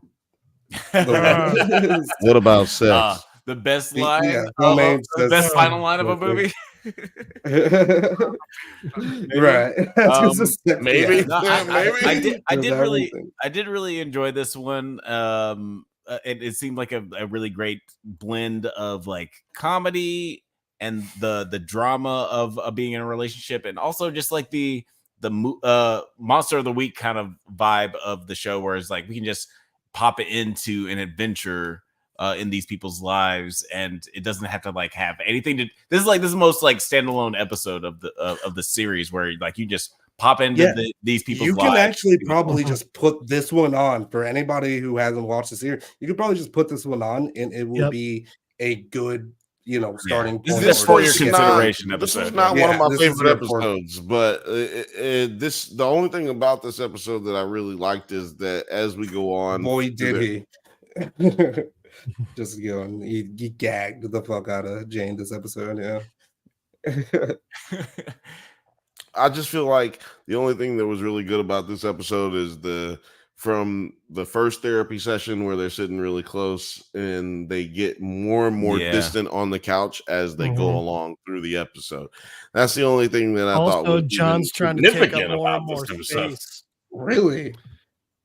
Yeah, I was like, tell me. I mean, like, I'm not challenging y'all, but I mean, tell me something that was actually more significant than that through this episode. Well, again, because I feel like it was just, it's not a filler episode, but it's goddamn close to a filler episode. Well, this is one of those whole season. I feel like it's a close to a filler episode. This is damn near a bottle episode. Well, this is and I'll divert to Jeff to see how he feels about it. But I do feel like this is you over here producing, you over here hosting, huh? You hosting a TV show, huh? That's what we're here for. But yeah, like I feel like this is an interesting episode where like it is one of those weird cases. Which is why I feel like it's so brilliantly written. It's one of those weird cases where it is just like a standalone episode where you don't need to know what happened before or after. Man. And it does kind of feel like a filler episode, quote unquote. But it also has a lot of like character development where you see how far these characters have gone in their relationship and how they feel about each other now, and like sort of questions of what's going to happen going forward, because doesn't have a happy ending where they've resolved all of their issues, even though it's like a cute moment at the end. But yeah, like Jeff, how do you feel like about just how this show? I mean, how this episode showed the progression of their relationship, like the ups and downs, and the goods and bads toward the end? Because I feel like the relationship is the foundation of the show. Check out Alex episode with 9 on Foundation. So first, I do want to give a quick shout out, Alex. I completely agree with you. That last episode, super cute moment when he drugs his wife. But so this episode, no, it's 100% what you said. It's all about the character development. It's showing how they're. By the way, you'll also notice if you go back to the other screen real quick, as their therapy sessions go, he tries to take up more room on the couch, a little more dominance. Also, they're wearing darker clothes as it goes. Yeah. So, He's taking up more space, but I think also a good point is he feels safe in this space because he's not covering himself up. Oh, Nine, you got to go back. You got to go back. Because so let me explain why he feels safe in this space, and she doesn't. His arms are not covering his body. He's wide open, and she is closed off. She's clearly closed off. When you close your hands or fold your arms, it's when you're closing your energy off. You're protecting yourself. So yes and no. And because the natural position for human beings or in any animal on this planet is to be, when you're comfortable, you expose the most vulnerable part of yourself. And they're in therapy, so he's clearly being more vulnerable than her. I'm curious. I haven't looked at it, but I'm curious is if those things switch. Like I said, the most dynamic thing about this episode is the scenes with the therapist, which is your girl. What's her name? I think Sarah Paulson. Sarah Paulson. Yeah, Sarah Paulson. But no, I think I might be on the same because you were about to disagree. Her name is Sarah and I think Paulson. I might. Kirsten Wig. So it's yes. So while yes and no, first off, his legs being crossed, still closed off, but then he's taking up more space here. I think that's him. He doesn't feel safe, so he's trying to dominate subconsciously. And I think that's what that is. I think it's in this scene specifically. Hang on. He's right. I think excuse me. Go ahead. So not safe. That's why he's stretching out like that, is because he's trying to go even further into it.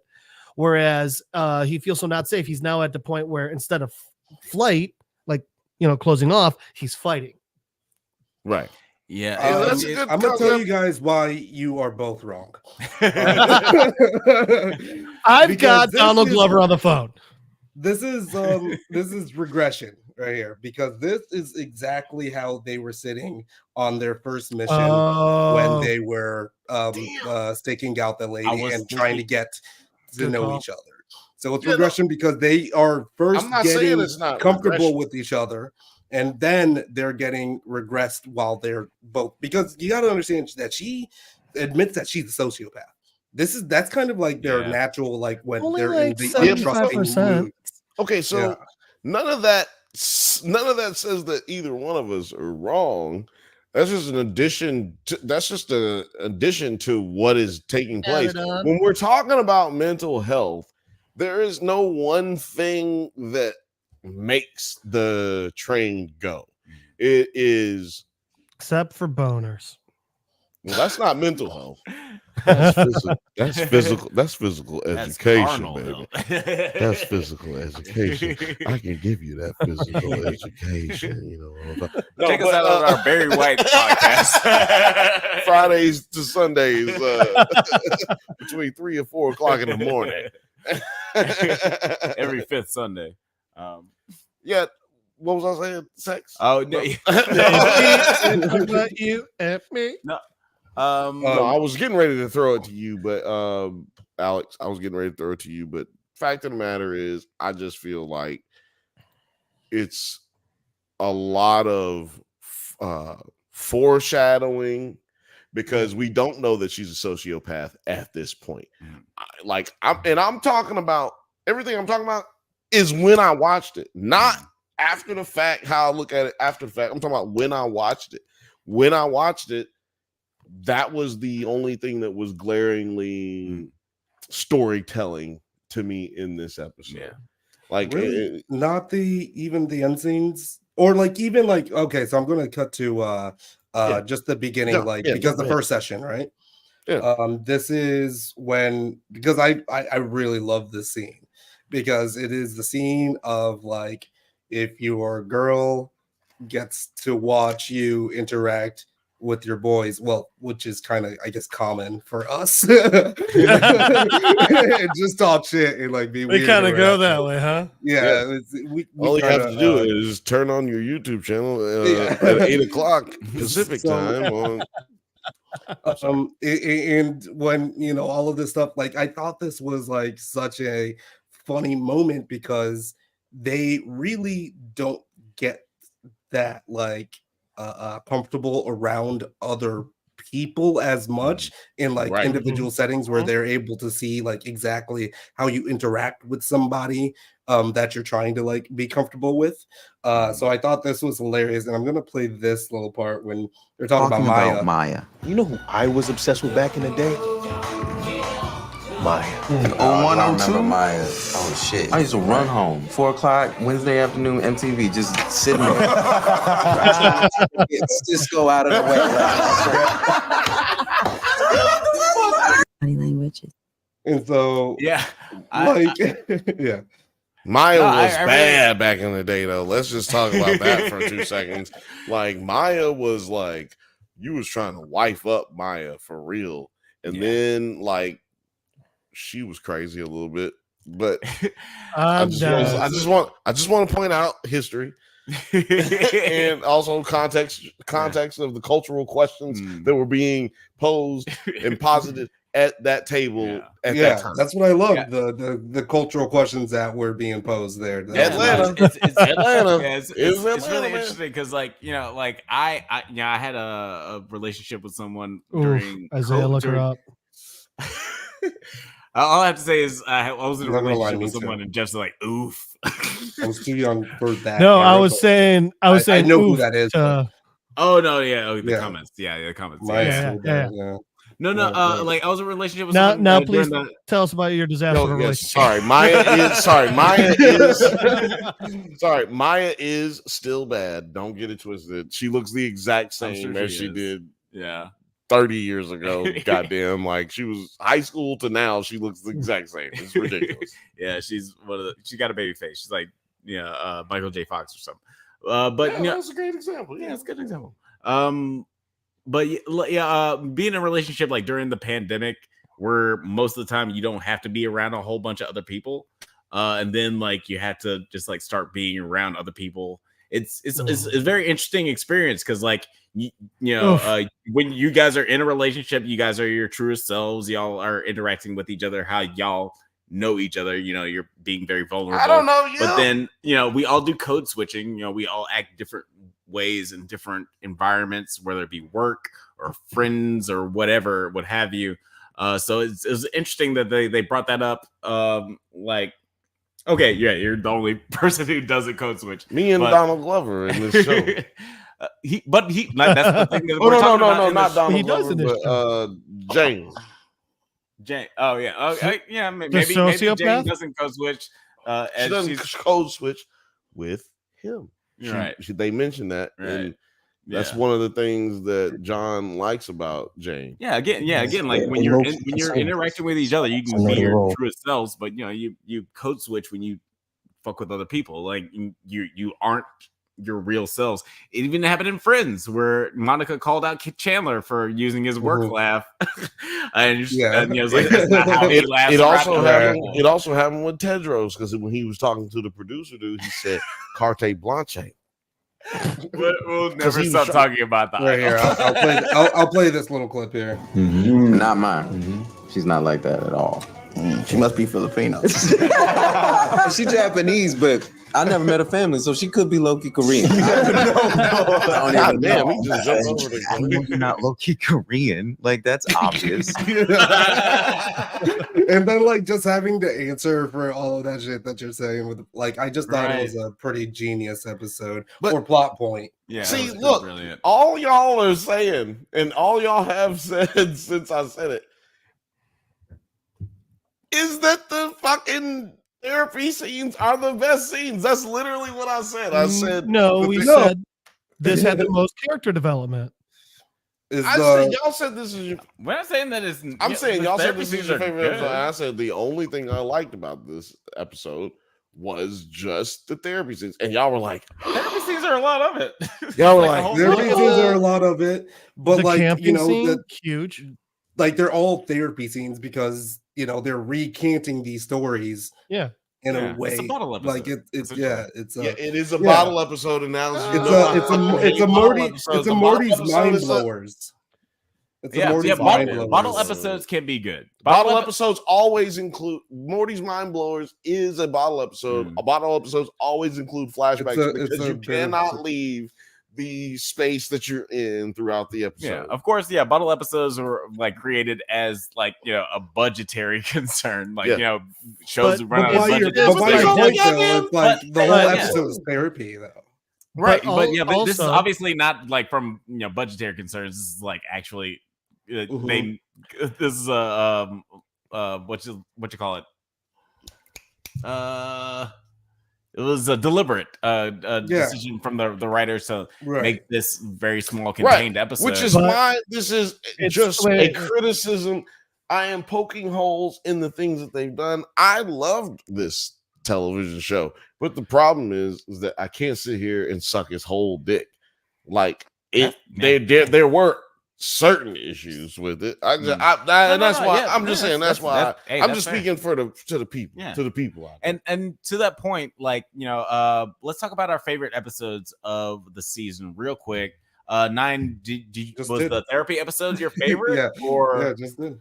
Yeah, and I'll tell you my favorite episode, my favorite part of the episode, and Sanku was already on that. But first, do you want to go, Cafe? Same episode. Great character development.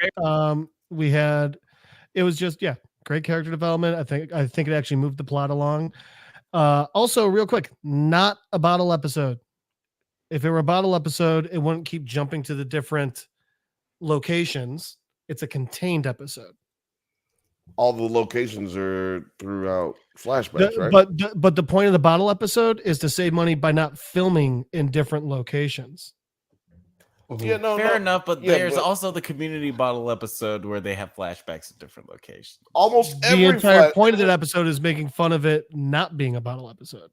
I would say episodes of the like The Fly in Breaking Bad. That's like a bottle episode. Yeah, right. Where it's just like a bottle episode, you're just in the lab and that's it. Yeah, there's no flashbacks. Or like that episode of Friends where they're waiting for everyone to get dressed. That's a bottle episode. Yeah.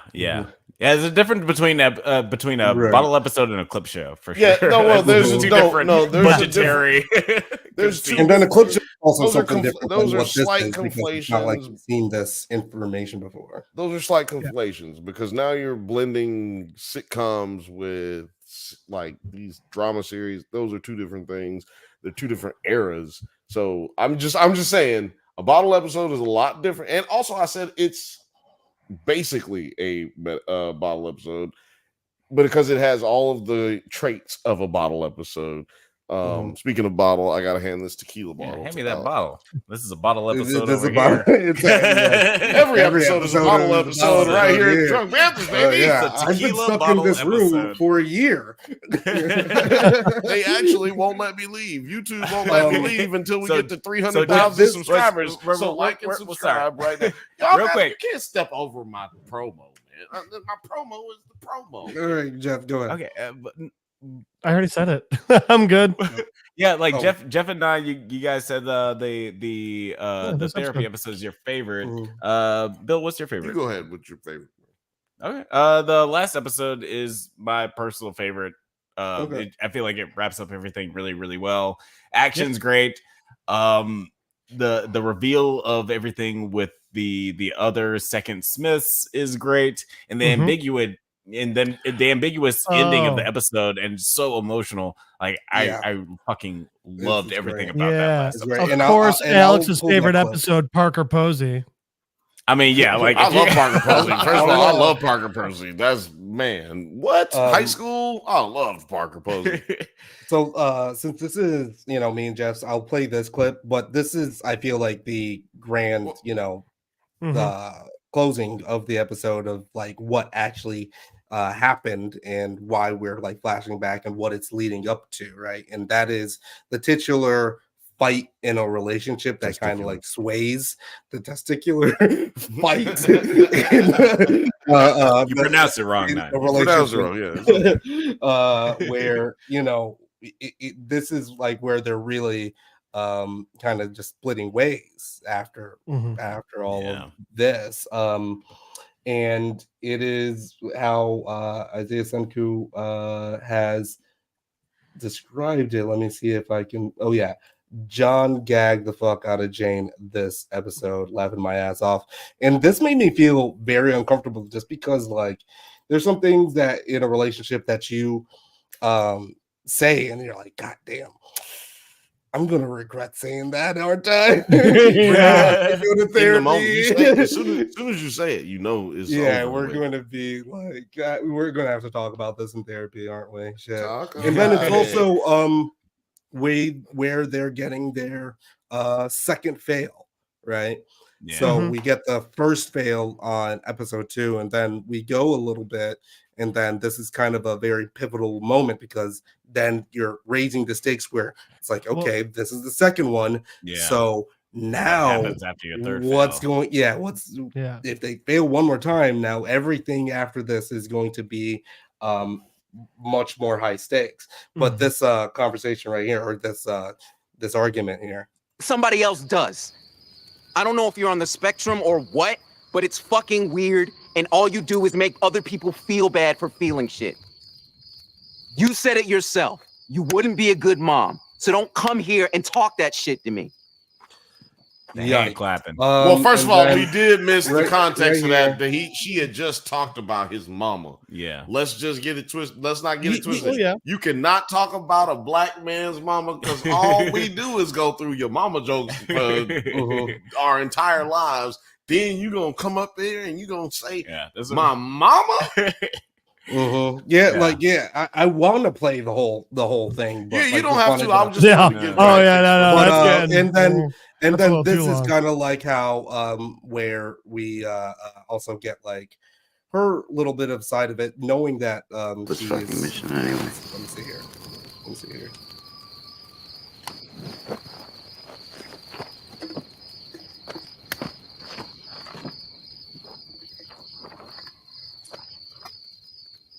Who is your emergency contact? What? Who is your emergency contact? My mom. Your mind. That is some good shit. That is some really good. That's acting. That is acting. That is so good. Yeah, that was pretty incredible, and it's like a really great character moment for both of them because, like, obviously, no one's gonna fault Donald Glover's character for having his mom be the most important person in his life, right? But it's also very telling. Jane might. Yeah, Jane. Well, Jane hates her parents. No, Jane hates her dad. For all you guys out there and ladies, this falls for everybody. If you are in a relationship and and when your partner asks, you're having an argument, your partner asks, maybe not even an argument, just your partner asks you, why did you make this decision? Or why did you choose this decision? Or who is your emergency contact? It bet not be your mama. It bet not be your mama, your daddy, your auntie. I'm just saying, if you're married, to a woman or a man, I was about to say, gonna hurt. It's gonna hurt the other person's feelings when you tell them that they are not your emergency contact. Y'all are married. Yeah. I shouldn't. If I'm married to you and you call me and tell, like, your mama calls me to tell me that you were in the hospital, or your mama called me to tell me you died in a traffic accident, you better hope you die forever, because I'm gonna kill you. I mean, it's one of those things. Yes, it's hard, like splitting hairs, like who you love most. person, your wife It's or your not, mom. it's not who you love most. It's the emergency contact. That's a different question. That's a different form. But we understand the underlying context. Your, Who do you right? No, I'm like? just saying, your emergency So like we're contact, talking you're about different than your what do you call it? Your when you legally hand over your responsibilities to somebody, you get to choose that who that person is.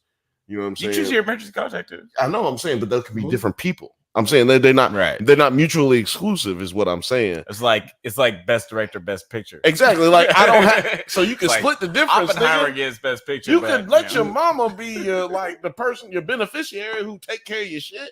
But goddamn, like inform the person. scenario, All I'm saying is inform your wife. This scenario is a bit different here, though, because what that scene is getting to the point at is that like she doesn't have anybody else, right? Yeah. She doesn't have anybody else, and then like where this kind of like whole argument stemmed from when she was about to go to bed, and then she like immediately gets out of bed, is because he lied about reading her favorite book, or like that's the thing that like bonded them in the first place. And knowing the character that Jane has been, characterized to be, that's a huge deal for her, right? Yeah, I totally felt that's like because I watched 500 Days of Summer recently. Oh my god! And it's Love funny that how movie. like I love that movie too, and it's funny because like people have watched that movie in two different ways. Where like people when that movie first came out, everybody was on Tom's side, and then later on people were on Summer's side. Oh, you're forgetting the third way. What's the third way? On mute. Okay. But like why would you watch it on mute? Why just don't watch it? It's on TBS and TNT a lot. It's on TBS and TNT a lot. What you do? Like, hey, I like TBS. I want to support, but I do not want to watch. What do you do when every TBS movie I want to get my Neil Con Air scores. comes on TNT? What do you do when Con Air comes? You just put it on mute and I wash dishes. Immediately make some popcorn. Exactly. Hey, so I can enjoy. No, you be washing dishes and watching with the TV turned towards the kitchen. But what were you saying? But yeah, as far as like 500 Days of Summer, there's like two sides of the story. Like, and one of the things I love about that movie is like you can watch that 100 different times and see how both of those characters, whether like however right or wrong they are, you can see the good and bad decisions that they made and why they are not like right for each other. And in this, it's sort of a different side of the coin where you can see all the good and bad decisions that they made about their relationship, but also see why they're right for each other. You can see why they're so compatible and why they should, like, it makes you want to root for them in like an opposite way of 500 Days of Summer, where you're just like, yeah, you guys should definitely break up. You guys should find other people. And I Smiths really can't hold you together. The Smiths, the Mr. But like, Smith. yeah, like imagine like Summer finding out that Tom like didn't even like the Smiths. She'll be like, bro, what the fuck?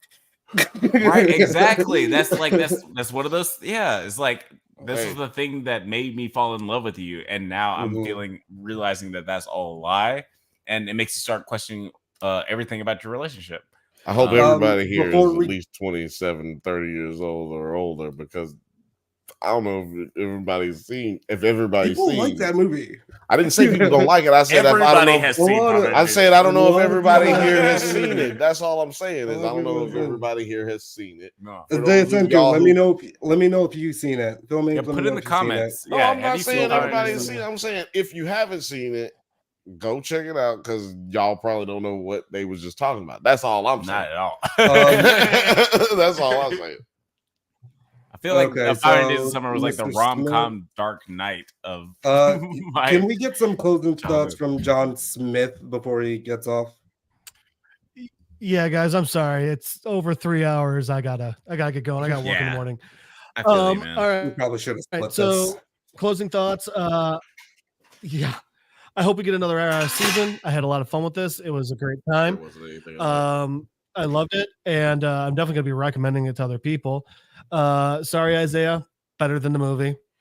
And also, I will throw out, I got 2 little bits of trivia from IMDb. Michael's mom, last episode. That's Glover's mom.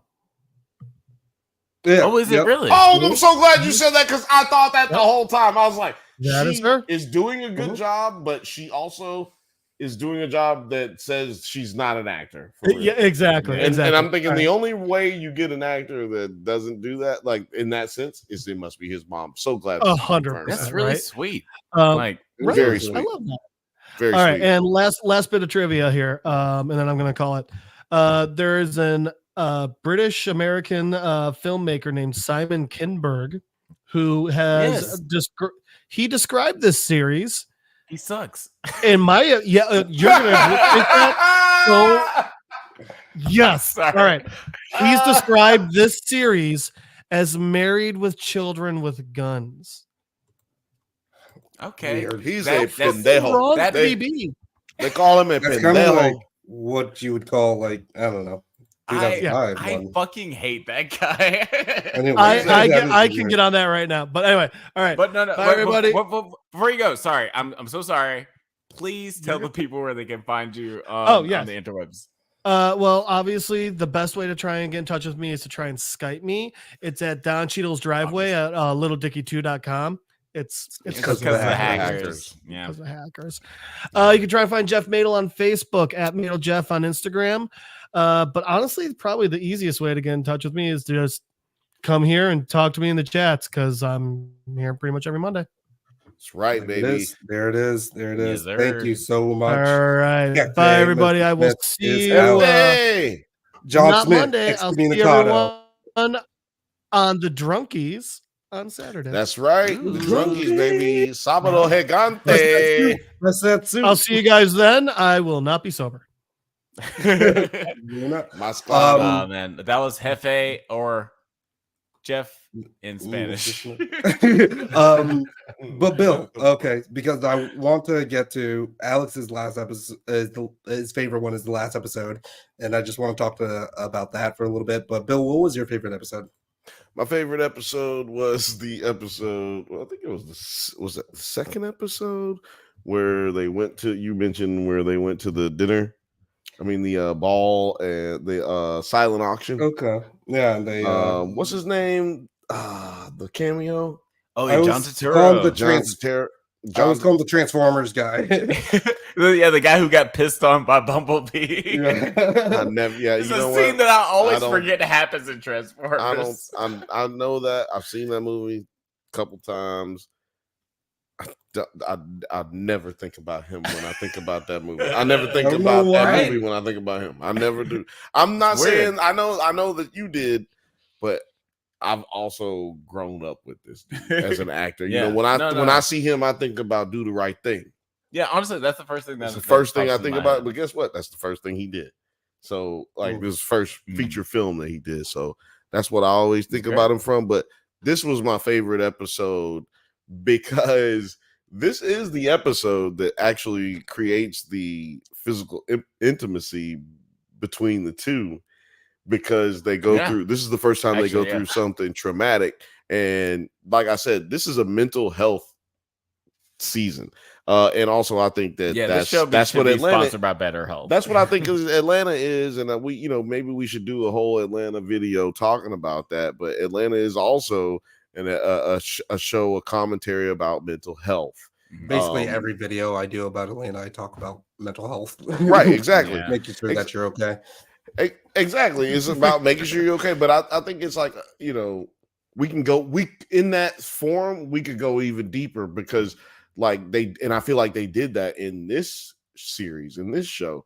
Like they talk to this dude, they speak to this dude's sexual deviancies, but like he's done all these terrible things that they've, insinuated that this guy's a terrible person, but everything that they do in this room is really legal. They the ones that do him dirty, right? Like, because they clearly have some broken parts of them, but then they accidentally kill this guy and they have to dispose of his body together.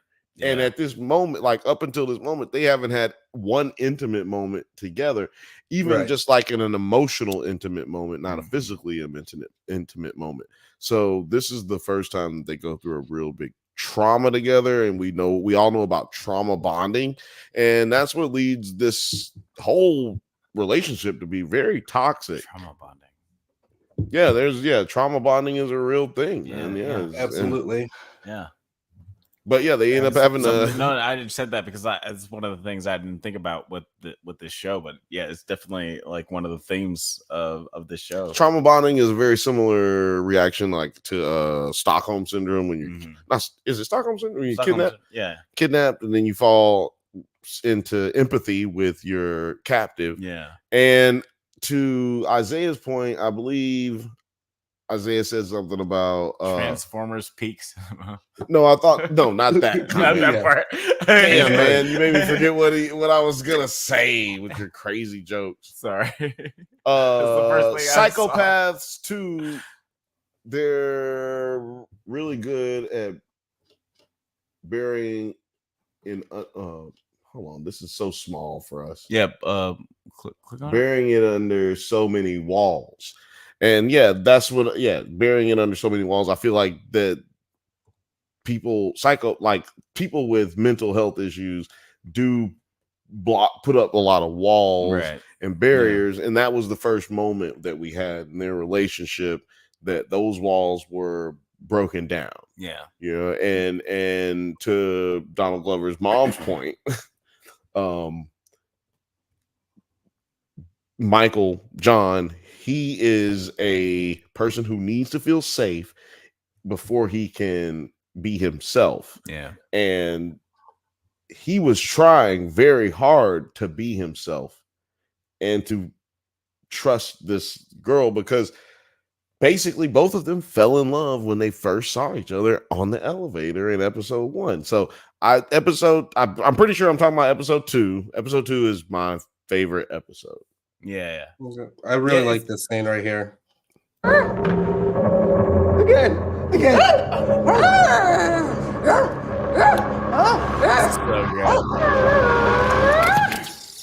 What? Ah! What?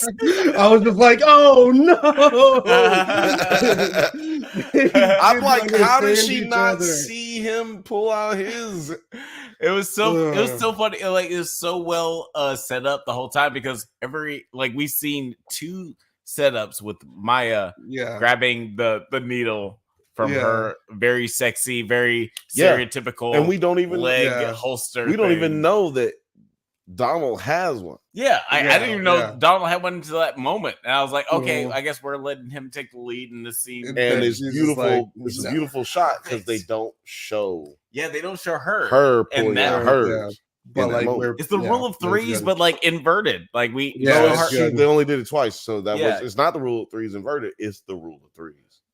Well, it's rule of threes inverted. I get what you're saying, because it's showing her once and twice, and then the third time that they do it, it's Donald. But we should also be leading up to her just doing it. Yeah, that's just the rule. That's the rule of threes in a television show. You can't you don't do it with the second part. Like the same person doesn't do it necessarily. It's usually done throughout the episode with other people. Right. So I'm just saying. I'm saying they tied it in perfectly. There's a complete perfect bit. Honestly, the show is written perfectly. I'm gonna go ahead and say this is a Three Stooges bit. This is gonna be a 2025 Drunkies nominee, right? Like, this is gonna be. It already is. Yeah. This is gonna be a nominee for next year. Well, we are the committee, so we have so many cameo options. For next year. Why would I not vote season 5 of Atlanta as a Drunkies nominee? I love season 5 of Atlanta. I'm just glad that it got picked up on Arizona. Season 5 of Atlanta. I mean on Amazon. I said on Arizona. On Amazon. Look, I put it in the description that this is Atlanta. Oh yeah, Mr. and Mrs. Smith. But Alex, your favorite episode is the last episode. Is there any standout moments about that I can maybe pull up? We could talk about that afterwards. So honestly, I'm gonna say real quick, I watched the final episode right before we started the live, and I watched it. if I wasn't writing notes, I thought this in my head. If I was like writing notes for the podcast while I was watching the episode, I was like, if I wasn't writing notes, I'd be fucking bawling right now. I'd be crying so hard. I was really wanting. I was watching him happier ending. Sorry, I was watching him watch this, and after I had already watched it, and he was like, yeah. And I like tips on lips. I swear to God, he literally had his hands like the. Yeah. And I was like, should have been typing. I should have been writing notes. I was like, damn, this nigga really feeling it. Because I was like, when I was watching it, I was really feeling it too. Like, I was like, no, nigga, no, not like you. I was really like, just let a nigga speak. I wish we had some more time for that. Yeah. Just let me finish talking. Like, I was really feeling it too, but like what happened is I realized it. The music was really fucking getting it. Like I went to film school, you know what I'm saying? So on an audio side, you know what I'm saying? So I look at it from a different perspective. He went to film school and theater school for like screenplay writing. So he looking at it from the writing side, which is why we play well together. But I'm looking at it from the point like a lot of these moments were built up with a beautiful score. I did not look up who did the music, but I wouldn't be surprised if it's not, what's his name, Steven? Donald Glover's brother? It's not Steven. What's his brother? I'm saying, yeah, Steven Glover. But he's not the one who had me. He didn't have no control over that. He didn't do the music. He usually does. And I thought it was like either Steven or Ludwig who, right? You know, he did. He produced his first like mixtape. He did. He was the engineer on Community. Yeah. He was the music engineer on Community, and he's blown up since. He did like fucking the music for Mandalorian and Black Panther. Like he's like the new. He's the engineer for all those things. He did the music for Tenet. He's great. But I was very surprised that he wasn't the guy who did the music for this. It was actually David Fleming who did the music for The Last of Us. Yeah, which was great. Which and also I love sucks you in with that. Yeah, I really love this imagery of just like the black guy with the white outfit and the more fair skin. Fair skin. Listen. Check it out. It's yin yang. No, listen. Who was supposed to be Miles Morales? Like what? Where did Miles Morales come from? Hold on, listen. Yeah. Where did Miles Morales come from? It's fucking Donald. 9 went away. It was supposed to be Donald, right? Donald E. Glover. Well, look. I don't know. He was actually supposed to be Spider-Man. He was supposed to be Miles Morales.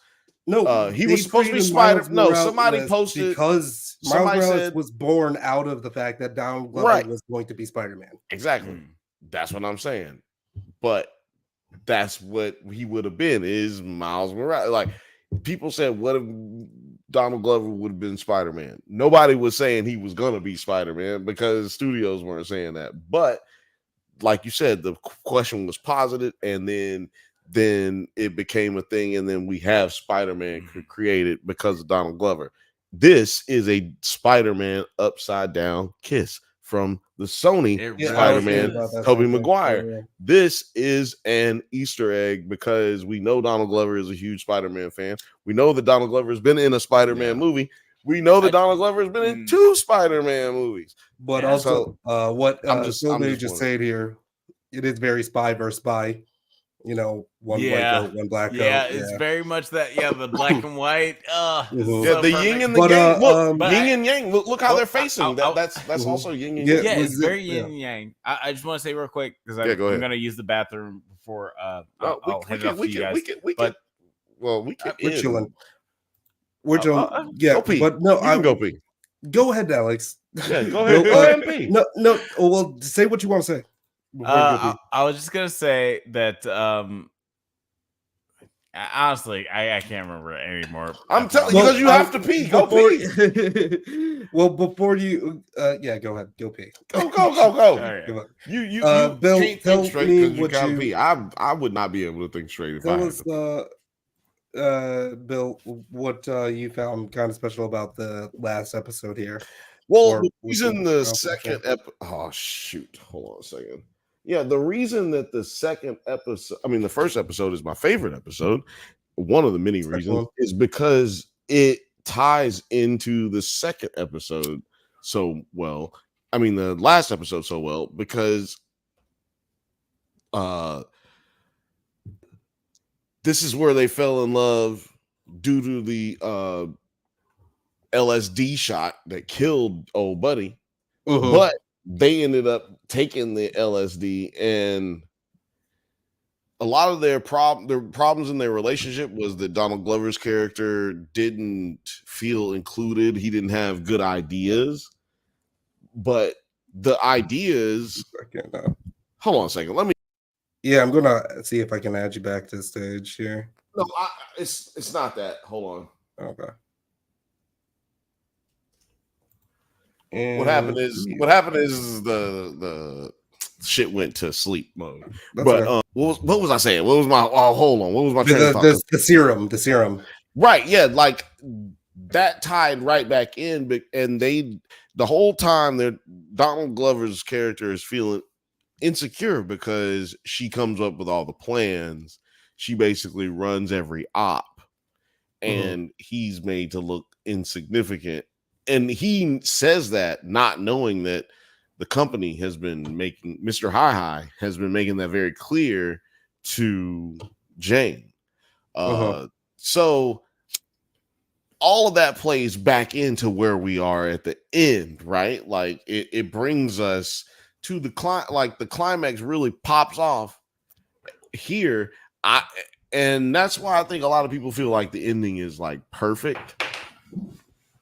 Because this is the climax of the whole series, to me, in my opinion. This is the climax, which the climax is supposed to be before the end of the series, right? Or before the end of the movie. I feel like this is the climax because this is when they finally, that arc finally peaks, where they are really together. In that moment that you just showed where they're kissing upside down, like they're truly together in that moment. Yeah. And especially with the when they get back to the truth serum and Donald Glover's plot there. And again, like all the homages to this whole scene to the 2005 one. I can't say the right. First yeah, one, the first. the first the movie. The movie. Yeah, the movie. Because the other one's a TV show, right? You said so much. Yeah. So much of that is like when they are having that fight throughout their house in the 2005 one is like you alive, honey? Yeah, baby. I'm here. Like a lot of that. Yeah, that was a nice callback. Yeah, you still alive? Yeah, I really liked all of that. I think they even I haven't had a chance to go back and check, but you know what? We might have to do another one on this. I might do another one on this tomorrow on the only on the members section. Yeah, you know what I'm saying? On at 8:00 Pacific time on Tuesdays. Yeah, every Tuesday. I might have to talk more about this because I think there were some situations where it was shot for shot. Yeah, like it's very similar because I just watched the 2005 movie one right here. Yeah, I think we can find some things if we sleuth through this. I think we can find some shot for shot. Yeah, like I feel like that right there.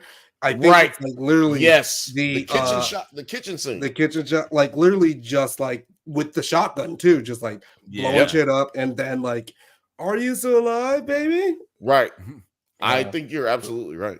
Yeah, I think this is the most tongue-in-cheek that the show gets, where like they're having that kind of vibe that the Mr. and Mrs. Smith movie has throughout, and also in the scene, but mostly just throughout the whole guns in the oven and like all of these like places, right, where in the 2005 ones, they really play up the fact that Angelina's guns are in the household appliances that we wouldn't check, and then his guns are like in the shed or whatever, right? Or behind a painting or something. Yeah, this is a perfect go ahead. Well, I thought this is a great homage to the original series, especially the one I haven't seen the original series or the original movie rather. Okay. The way that they diverted from the way that that story is goes like the way that story is like as far as the relationship with each other, but it's a good way to tie it up with the original movie, but also have like this question of like, can they really make this thing work out like between the two of them? I mean, after shooting at each other. What would you say, before we get to like the very last scene, what would you say is like kind of because this is your favorite episode, what would you say is like kind of your standout scenes in this episode, Alex? Definitely the scene where Maya and Donald are talking when he's seemingly dying, and she's like, okay, well, now I'm just gonna open the door. He was dying. Risk it. Yeah. Whether he survived or not, he was dying. Yeah, he was definitely dying. Yeah, and seemingly is it's a polite way of saying that nigga was dying. That boy, he dead. He gone for and from what I could tell, like it was just like a super emotional scene. And that was the moment where like I was thinking in my head, because I was writing up notes while I was watching this scene in this episode. I was like, man, I would totally be crying if I was not writing notes at the same time as watching this episode. But it's just so beautiful and really well performed. It really reminded me of like the Captain America Peggy scene where they're talking about things that they'll be able to experience. The toot his own horn. You can go check out the perfect last scene. No. You can check. Yeah, you can check out the last scene. The if I don't say anything about it. No, you could go check it out right now. You see, but you like the nigga who write a book and then go on an interview and tell the whole story. Miss T, you were I loved you last night in the chat. Thank you for coming around and liking and subscribe. Let us know what you thought about Mr. and Mrs. Smith if you had a chance to and watch we have a poll going. We have a poll going right now. For anybody who's joined and hasn't seen it, would you be a Mr. and Mrs. Smith? Would you choose to take that mission? You can put it in the comments. We'll add it to the votes. If you're right watching now, night, or if you're watching for the Drunk Banthas. Right now, the poll is at 38% yes, 62% no. Okay. So if you feel feeling some type of way, go ahead and make that changes. Make that change. Like, y'all need to harden up. If you ain't about that murder gang, then shut up. No. So sorry, real quick. I just want to say I love how Miss T was very much like Dr. Nick coming in like, "Hi, everybody." Hi, Dr. Nick. Hi. Hi. But yeah. So wait, is there any other scenes in that episode that kind of? Like the sneezing scene. Did we talk about that?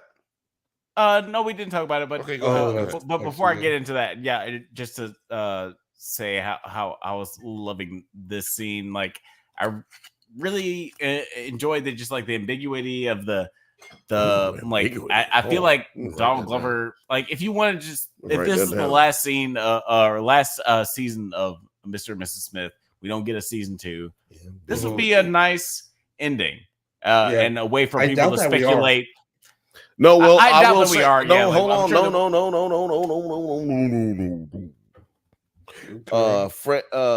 The writer, what's her name? Francesca.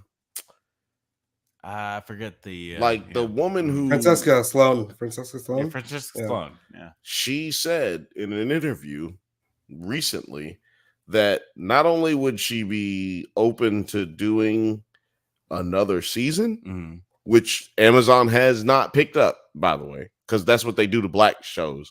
Black TV shows, when they do well, no, I'm serious. You know this. Yeah. When they do well, black TV shows, they never have a guarantee that they're going to come back. By the time white TV shows have gotten like 300,000 viewers in the middle of their season, they get completely confirmed for a second season. Okay. This is not a Okay, question. What you're saying is that it might be Francesca Sloan wants to. Francesca Sloan said that they haven't been picked back up, but she is willing to do another one because she feels like there's a lot of story left to tell. There's a lot of meat left on that bone, and she feels like there's a lot of story left to tell. And not speaking about that's in the sense without changing characters, because they could easily continue the series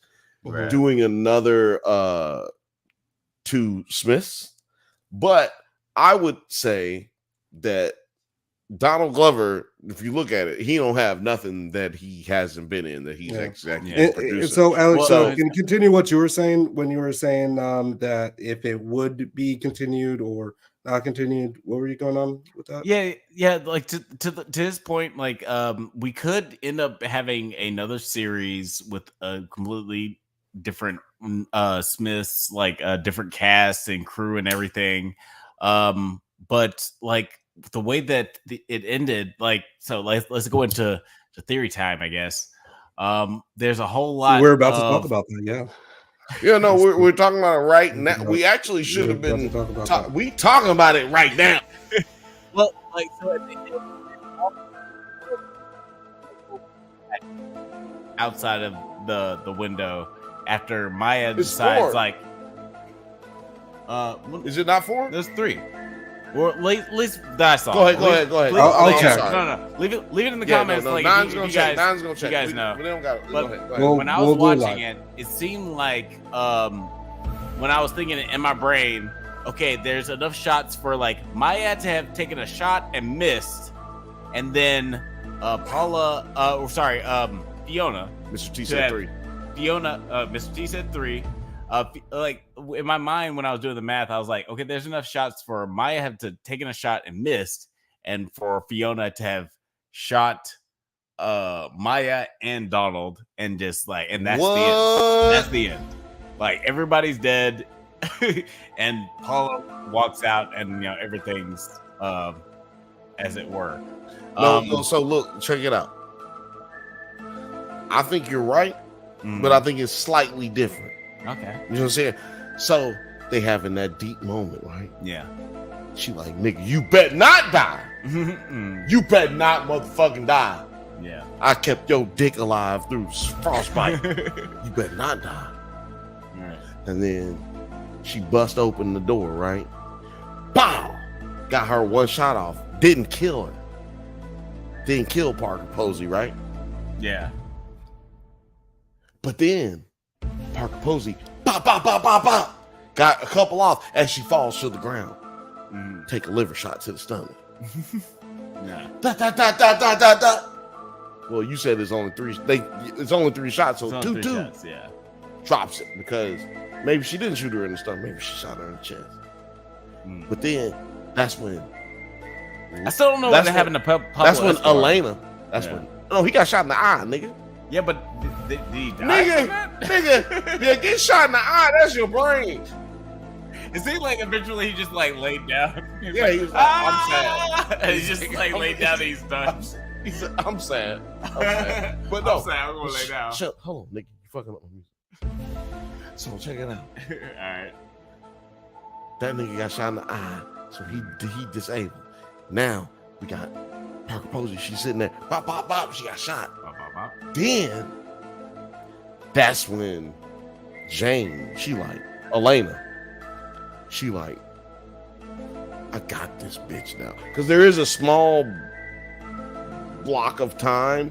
Nine's about to bring it up. There's a small little spot where there is no shooting. And so that's when Jane picked up the gun. She was like, "Bow, Yeah. bitch! Don't you ever shoot my husband? I'll fucking kill you, bitch! I told you I ain't like you." Yeah. I'm really curious where I hope that we get a second season. It's all based on viewership. That basically what I said is the same as you, right? Sorry, Yeah, I mean, like, I'm like, yeah. I'm saying, like, theory wise, theory wise, yeah, and it's honestly like all based on conjecture, how good, like, how well the show performs and how well people respond to it. Conjecture to see if we're gonna get a second season. I don't know why I cut out right here, but I was gonna play the last. This is perfect. No, everything, bro. Everything we just said set this up perfect. Go ahead. 2,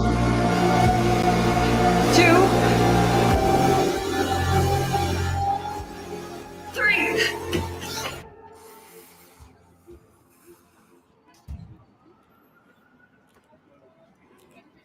Can you go back? Just go back one more time. So, yeah.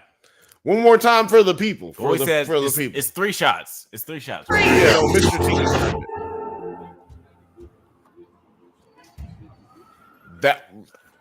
The 3. That's it.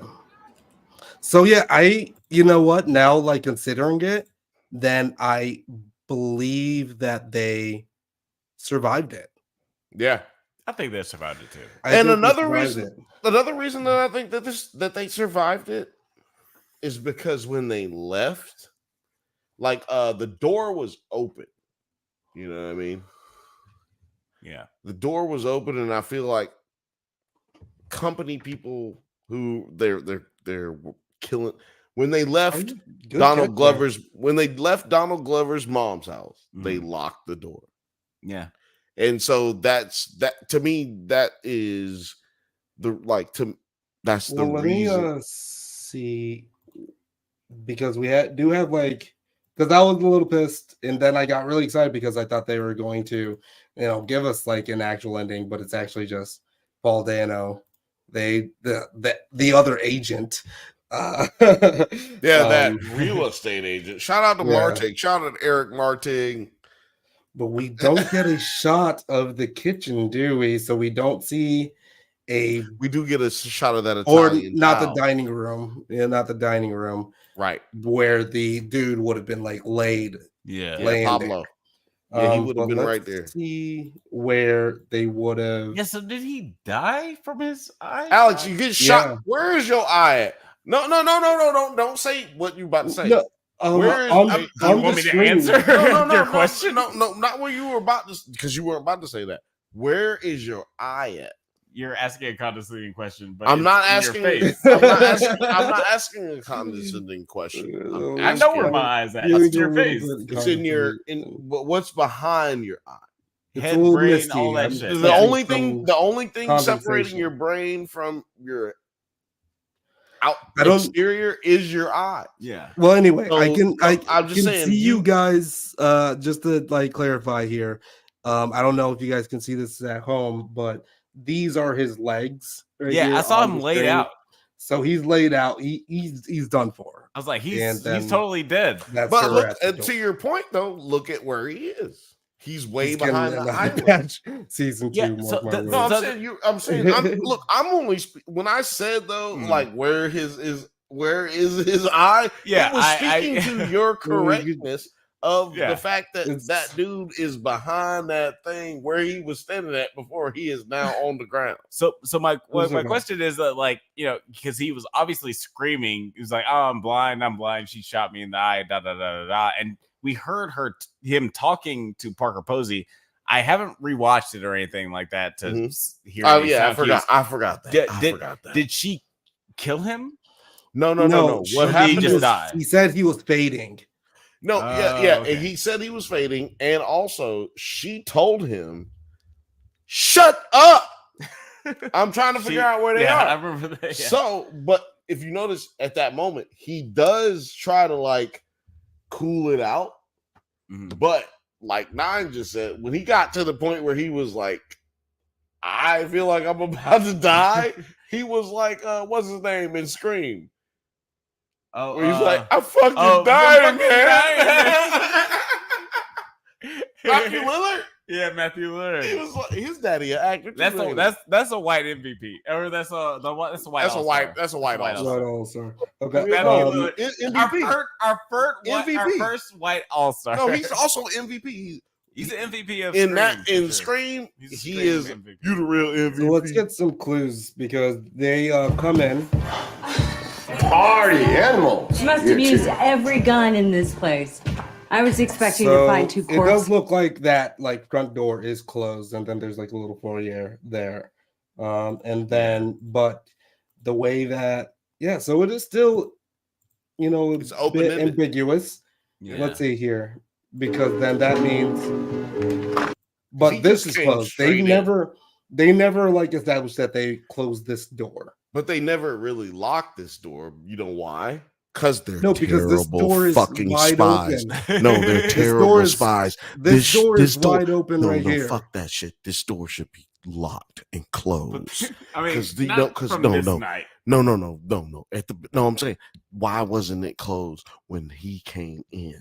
Why would? Because Maya came in first. No. Jane came in first though, and why did the Smiths even have the ability to come in? They have a key. No, they shouldn't have a key though, because all Smiths are created small. All Smiths are created differently. Maybe you can say that the their job is to company. exterminate. I said maybe you can say that the company. I said maybe you can say that, but why didn't they come up in there and just kill Jane instead of trying to shoot her through the window? Then I think that they left the door open because in the midst of their anxiety, because they don't ever think anything through. Tell me one mission that they thought something through. They never thought anything through every situation. I did really like how they were so flawed because in the Mr. and Mrs. Smith movie, they're like seen as like the perfect agents. They will basically never fail a mission, and that's what sort of like draws the conflict between the two of them. Like what if this insurmountable object meets a immovable object. No, object. yeah. You did it backwards. I fucked that up. But anyway, like it's a different dynamic with these two characters. But man, we've been talking about this shit for way too long. That's why I'm gonna talk about it tomorrow. Will y'all join me tomorrow on the members? Y'all join me tomorrow? I will not be here tomorrow. Why? I got something else. Come on, man. Like Alex is, you know what? Alex has never been on the members because he hates women. Women be on the that is and true. He hates women. Women be on the well, you do. What do you want me to do? You hate women. That is it's an unfortunate bit that's kept going. But I guess Nine's already gone, but you guys can find him on the 9 Nerd Yards channel and also at the Nerds at Night YouTube That's channel. right, my dear boy. Yeah, that is we will continue things going on. Like we will not act like the show must go on. Yeah, we're gonna pretend like you're still here. Do you have any final thoughts on Mr. and Mrs. Smith before we I'm get out so glad you asked me, my dear boy. My final thoughts on Mr. and Mrs. Smith is, hey, that's my line. I would, you missed everything we were saying. I don't know what's going on with my internet right now. No, you're good. But if you want to, my last thoughts are, if you want to find my final thoughts, you need to go over to the Drunk Banthas channel and you need to join the members only, and then you'll hear all of my final thoughts tomorrow on Tuesday, 8:00 Pacific time.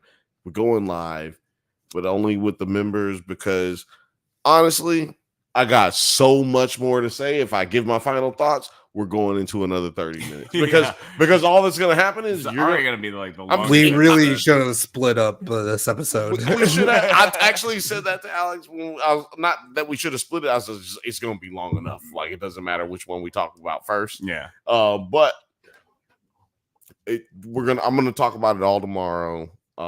Because I'm gonna send it off into too much other content. Yeah. So, do you have any last thoughts? My final thoughts are just like Maya Erskine is my MVP of this show. She's incredible. Yeah, she's great. She's I love her so goddamn much. And I also like one underrated aspect of this show, or at least one thing we didn't talk about, is the music. David Fleming from the composer from The Last of Us. Alex, that's exactly. I said that. You said we are. Oh yeah. I think it's hilarious because I know whoever's watching it right now is laughing because we definitely just said that. Nine, you got any final thoughts on this episode? Or on this show? So I actually did have this. Now, it's kind of funny because I might make this a little bit of a segment here.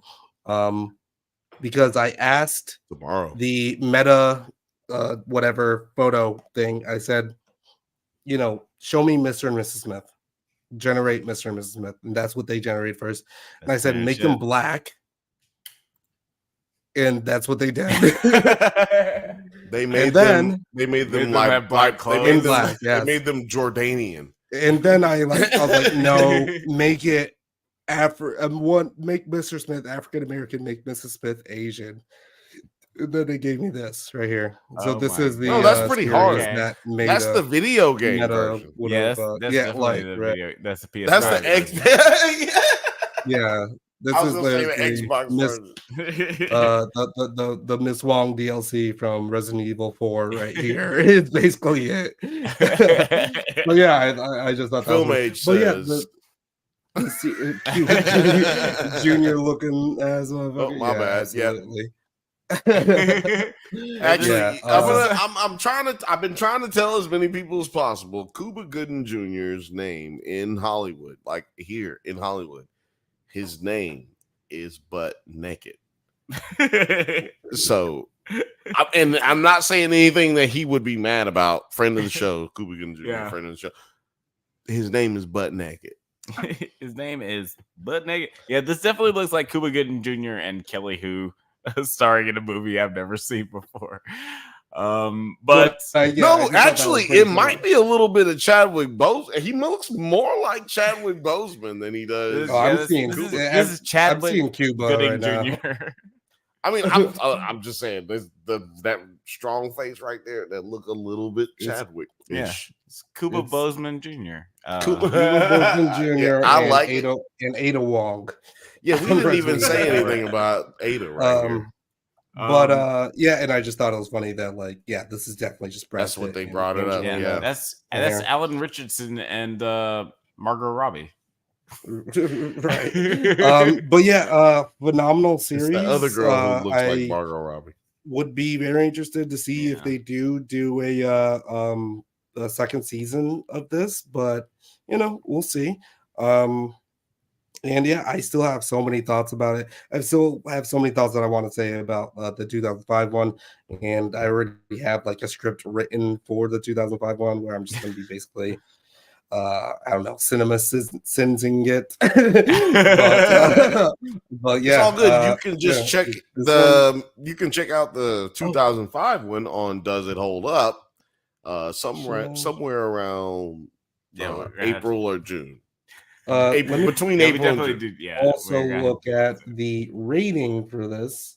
I'd want to see both ratings. Let's do this and Rotten Tomatoes for IMDb. IMDb says that this is a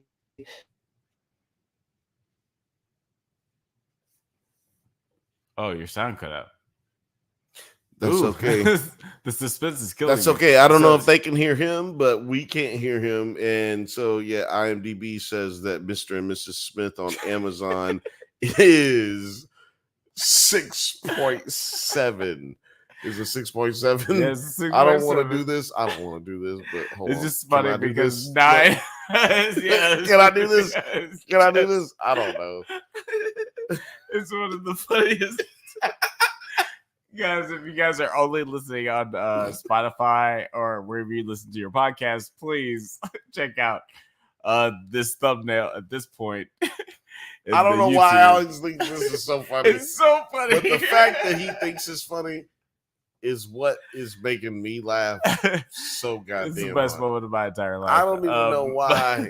I don't even know why he thinks that's funny. I was gonna ask Nine where people can find him, but I guess he's preoccupied in the multiverse. I want to put up for what Film Age said right here. Cuba Gooding Jr. You keep mispronouncing butt naked with Cuba Gooding Jr. I don't know how you keep mispronouncing butt naked. But it's okay. We do forgive you on the Drunk Banthas. We have gotten ridiculously hilarious. We've gotten so ridiculous. I'm trying to wait to see if Nine comes back because we do like to end all together. You know what I'm saying? Like Shout out to Rachel V. Shout out to Morgan Haley. Shout out to Mr. T. Miss T. Shout out to Lil Frothy. Film Shout out Age. to Film Age. Shout out to Othelius, even though Othelius wasn't here. Shout out to everybody. Isaiah. Oh, Isaiah, man, look, bro, I really appreciate you. God damn, you know what I'm saying? This has been so much fun. Like, honestly, this has all been so much fun. We really appreciate every single one of y'all. If you had this much fun and hung out this long, please like, please subscribe. It really helps us out because of this poster, right? This we don't get a lot of monetization. Yeah, people, you know what I'm saying? So it's not very monetized. You know what I'm saying? The best way to support us is to like and subscribe. No bull cocky. You know what I'm saying? Alex, can you tell us where they can find you? Where they can find us. Thank you guys so much for listening to the Drunk Banthas podcast. We do this every Monday at 8 p.m. Pacific time. But don't forget to like and subscribe so you can get updates on new videos. Check us out on Twitter, IG, TikTok, Letterboxd, likewise, all the internet things at the Drunk Banthas. Until next time, stay safe, my little Smiths, and may the force be with you.